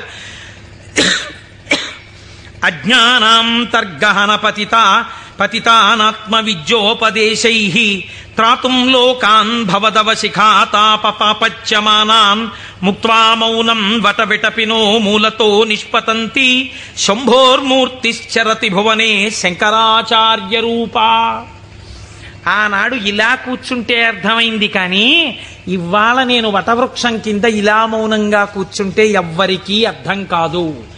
వీళ్ల చిత్తములలోనే ఉన్న రాక్షసులను తొక్కి పెట్టడానికి నేనే వెళ్ళి నలుచరగులా నేనే తిరిగి నేనే నిలబడి వీళ్ళు ఏ స్థాయిలో ఉన్నా వాళ్ళని ఉద్ధరించడానికి కావలసిన స్తోత్రముల దగ్గర నుంచి భాష్యముల వరకు ఇద్దామని ఆ దక్షిణామూర్తి మౌనమును విడనాడి ఈ భూమండలము మీద శంకరాచార్య రూపముగా తిరిగారట. ఆయనే ప్రథమ గురువై జగద్గురువై మహానుభావుడయ్యాడు. శివానందలహరి, సౌందర్యలహరి, బ్రహ్మసూత్ర భాష్యం దగ్గర నుంచి ప్రస్థానత్రయ భాష్యాల వరకు ఇచ్చారు. ఇహమునందు ఐశ్వర్యము కావాలంటే కనకధార వరకు ఇచ్చారు. అటువంటి శంకరాచార్యుల వారి దగ్గర ప్రారంభమైన గురు పరంపర నీటి మా గురువుల వరకు కొనసాగుచునే ఉన్నది.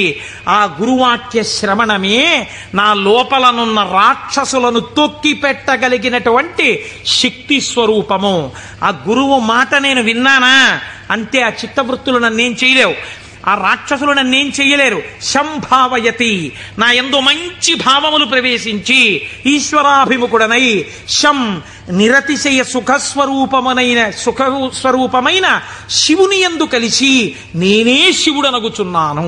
అటువంటి స్థితిని నాకు కలగడం కోసమే మహానుభావుడైన పరమాత్మ నాకు ఈ ఉపకారం చేశారు. ఇటువంటి జ్ఞానము కలగడము దేనివల్ల కలుగుతుంది అన్నారు. ఇటువంటి జ్ఞానమే శంభుస్వరూపం మీకు కటాక్షిస్తుంది. అందుకే శంభు అన్న నామం అంత గొప్ప నామమైంది. పరమశివుని యొక్క రూపాలలో ఆ శాంభవ స్వరూపం అంత గొప్పదైంది. ఆ నామాలు చెప్పుకుంటే చాలు మనం ఉద్ధరింపబడతాం. అందుకే కదా ప్రతిరోజు ప్రదోష వేళ చెప్పుకుంటున్నాం. ఈ చెప్పుకున్న ఫలితం ఏమిటో మనకు ఒక రోజున తెలుస్తుంది. తెలిసిన రోజున అయ్యా మనం ఎంత అదృష్టవంతులను, ఆ రోజున నామం చెప్పుకున్నాం అనుకుంటాం. మనకి పెద్దలు ఒక మాట చెప్తారు, శరీరమునందు ఆరోగ్యం లుప్తమవుతోంది అనుకోండి, ఆరోగ్యము మళ్ళీ పొందికగా కుదరాలంటే ఒక్కరి వలన మాత్రమే కుదురుతుంది. సూర్యోపాసన చెయ్యాలి, ఆదిత్య హృదయం చదువుకోవాలి. ఆరోగ్యం భాస్కరాదిచ్చేత్, శరీర ఆరోగ్యము, మనస్సు ప్రశాంతముగా ఉండుట సూర్య భగవానుని యొక్క అనుగ్రహము వలన కలుగుతుంది. శ్రియమిచ్చేత్ హుతాశనం. ఇవాళే పొద్దున నేను ఒక ఉపనయనానికి వెళ్ళాను. ఆ ఉపనయనానికి వెళ్ళినప్పుడు మా దొరగారితో, చూశారా దొరగారు అగ్నిహోత్రాన్ని ఎలా ప్రార్థన చేస్తారో అని మా దొరగారికి చెప్తూ అక్కడ కూర్చున్నాను. ఆ అగ్నిహోత్రం చేసినప్పుడు అగ్ని కార్యం చేస్తూ ఆ అగ్నిహోత్రాన్ని అడుగుతారు, నాకు ఇవన్నీ, ఈ వీర్యము, ఈ పరాక్రమము, ఈ ఐశ్వర్యము, ఈ ధనము, ఈ సంపత్తి, ఇవన్నీ కూడా నాకు ఆ హుతాశన నాకు ఇయ్యి అనగా, ఓ అగ్నిహోత్రమా నువ్వు నాకు కటాక్షించు అని అడుగుతారు. అందుకే అగ్ని కార్యం చెయ్యడానికి సమర్థత కలిగిన వాడైతే తానే అగ్ని కార్యం చేస్తాడు. నాకు లేదు అగ్ని కార్యం చెయ్యగలిగిన సమర్థత, ఏం చెయ్యాలి అన్నారు. ఇప్పుడు మీకు నేను ఒక ఉదాహరణ చెప్తా. రేపు ఫిబ్రవరి 11వ తారీఖున సుబ్రహ్మణ్యేశ్వర స్వామి వారి యొక్క హోమం జరుగుతుంది ఇక్కడ. ఆ హోమం జరిగినప్పుడు మీరు చెయ్యగలరా సుబ్రహ్మణ్య హోమం? ఆచంద్ర తారార్కం వంశం నిలబడాలి. ఎక్కడో ఒక చోట వంశం ఆగిపోయే ప్రమాదం రావచ్చు. కానీ ఒక్కసారి ఎవడు సుబ్రహ్మణ్యుడి కావిడి భుజం మీద పెట్టుకున్నాడో, సుబ్రహ్మణ్యుడికి హోమం చేశాడో, వాడి వంశం ఆగదు.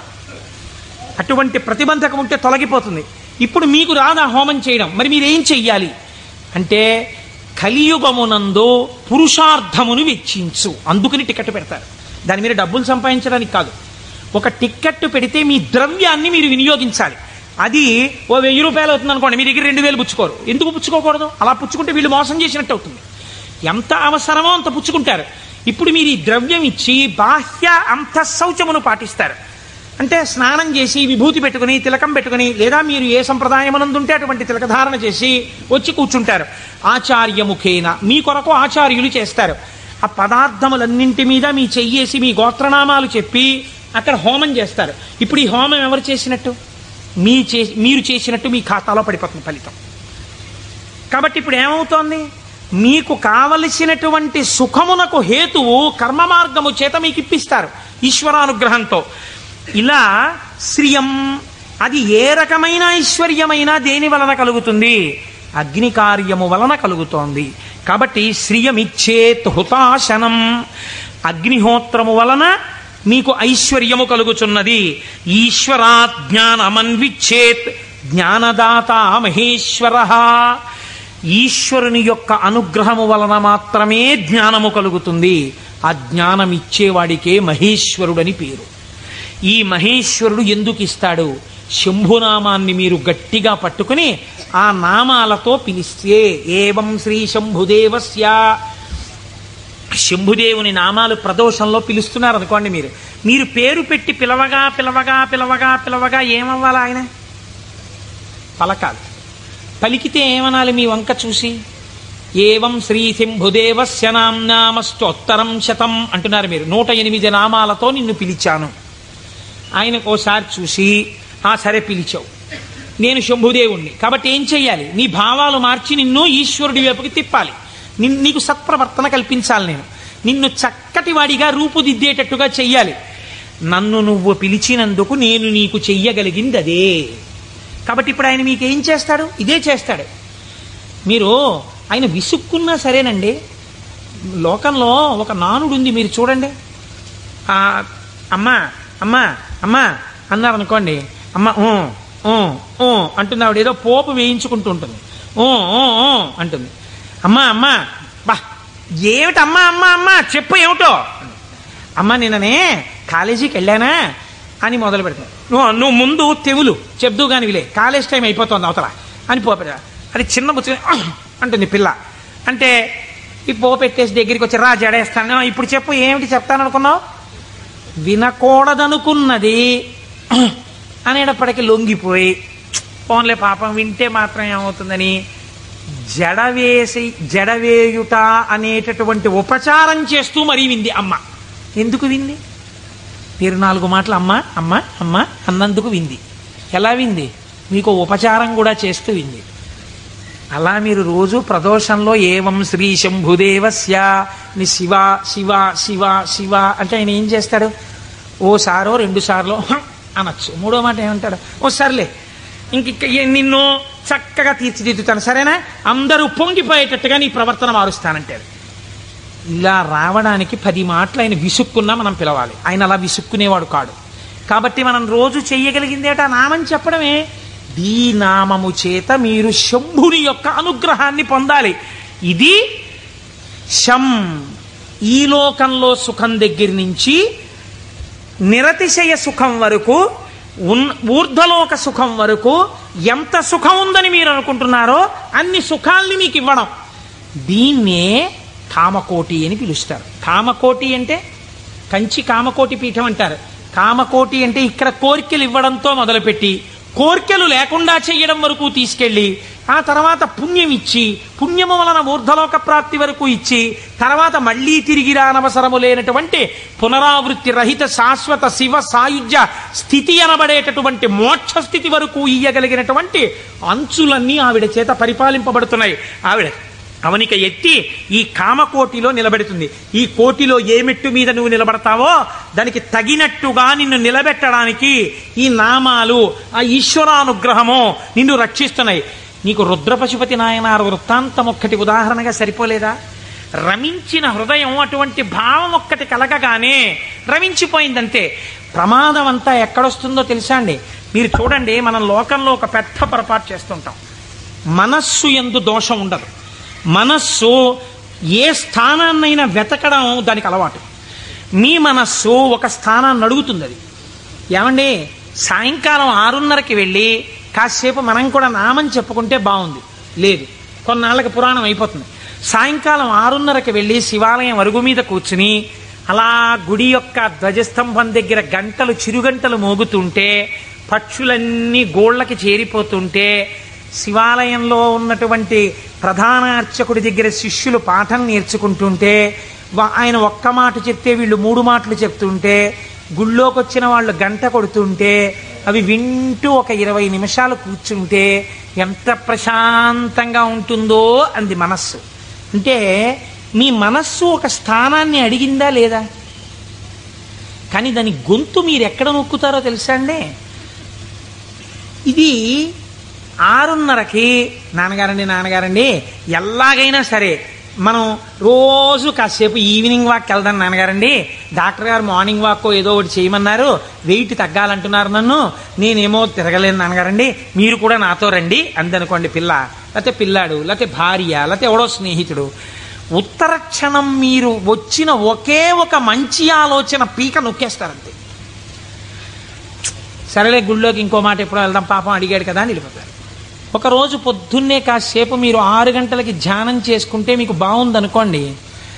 6 గంటలకు అబ్బా లేచిపోతే, పొద్దున్నే 6 గంటలప్పటికి మీరు లేచిపోయి ఆ బాత్రూంలోకి వెళ్ళి పడపడ స్నానం తిరుగుతుంటే నిద్ర పట్టే వాళ్ళకి కూడా నిద్ర పట్టట్లేదు. 7 వరకు హాయిగా ఎందుకు వెళ్ళిపోయాడు? మీరు ఏది చెప్పిన మాట ఎక్కడ విన్నారు? ఇంట్లోకి రెండంటేనే రాని వాళ్ళకి ఎవడు చెప్తాడు? బయటికి వచ్చిన వాడు చెప్పారు వెళ్ళిపోమనే చెప్తాడు కదండి. కాబట్టి పట్టు విడుపు అని 2 మాటలు మనకి శాస్త్రంలో ఉన్నాయి. ఏది ఎక్కడి వరకు పట్టుకోవాలో అక్కడ వరకే పట్టుకుని ఎప్పుడు విడిచిపెట్టాలో అప్పుడు విడిచిపెట్టేయాలి. అందుకే పట్టు విడుపు ఉండాలండి అని అంటారు. పట్టు విడుపు అన్నటువంటి శాస్త్రం మీకు అలవాటు అవ్వకపోతే శంభుదేవుని అనుగ్రహం జీవితంలో రాదు. కొన్ని పట్టుకోవాలి, కొన్ని వదిలేస్తుండాలి. ఇది విడిచిపెట్టేయకపోతే ఇంకా నా జీవితం వెళ్ళదు, నేను అటువైపు వెళ్ళడానికి కొన్ని వదలాలను వదిలిపెడుతూ ఉండాలి. అందుకే ప్రయత్నపూర్వకంగా రాజ్యం కూడా విడిచిపెట్టి వానప్రస్థానికి వెళ్ళారు. ఈ పట్టు విడుపు అంటే అక్కడ నేర్చుకోవడానికి ఇక్కడ కూడా నేర్చుకో. ఇక్కడే రాంది అక్కడే వస్తుంది నీకు, నేను ఏమి విడిచిపెడతావు? పట్టుకోవడం వచ్చు, విడిచిపెట్టడం వచ్చు. పైగా అదో క్వాలిఫికేషన్లో చెప్పడం ఏంటి? నేనండి ఇంకా పట్టానంటే వదిలిపెట్టినంటాడు ఒకడు. అంటే మూర్ఖుడివి, పాతాళంలోకి పోతున్నావు, అది గొప్ప. నాకు కోపం వస్తుంది కానండి, గవ్వుకున్నారన్నా పెద్దలు చెప్తే వెంటనే పక్కన పెట్టేస్తానన్నారు అనుకోండి, మీరు ఆయనకు పోల్దండి అయ్యాలి. అంతేగాని నాకే గాని కోపం వచ్చిందా హరిబ్రహ్మాదులు వచ్చి చెప్పినా వినండి అంటాడు. వాళ్ళ కర్మ కాలిపోయిందా నీకు వచ్చి చెప్పడానికి? నీలోంచి వెళ్ళిపోతే చాలా చచ్చూరుకుంటావు. ఎందుకు వచ్చింది? ఏమిటా వ్యగ్రత? ఎందుకు వచ్చిన మాట? కనుక నేను ఈ మాటని ఎందుకు ఇంతలా నొక్కి చెప్తున్నానో మీరు సహృదయంతో అర్థం చేసుకోండి. ఒకవేళ నా వాక్కు యందు వ్యగ్రత ఉండి ఉండవచ్చు. శంభుని అనుగ్రహము వచ్చినా గుర్తెరగగలిగి ఉండాలి. ఆ గుర్తెరగనప్పుడు వచ్చిన అవకాశము వినియోగించుకోకపోతే మరొకసారి ఈశ్వరుడు ఇవ్వడానికి ఇష్టపడడు. కనుక మనకి అటువంటి మనస్సు కూడా కావాలి. ఈశ్వరా, నీ అనుగ్రహము మాయందు ప్రసరించినప్పుడు దాన్ని నిలబెట్టుకోగలిగిన స్థితిని కూడా నీవే అనుగ్రహించు అని మనం ఆ శంభుదేవుని పాదములు పట్టి ప్రార్థన చేసి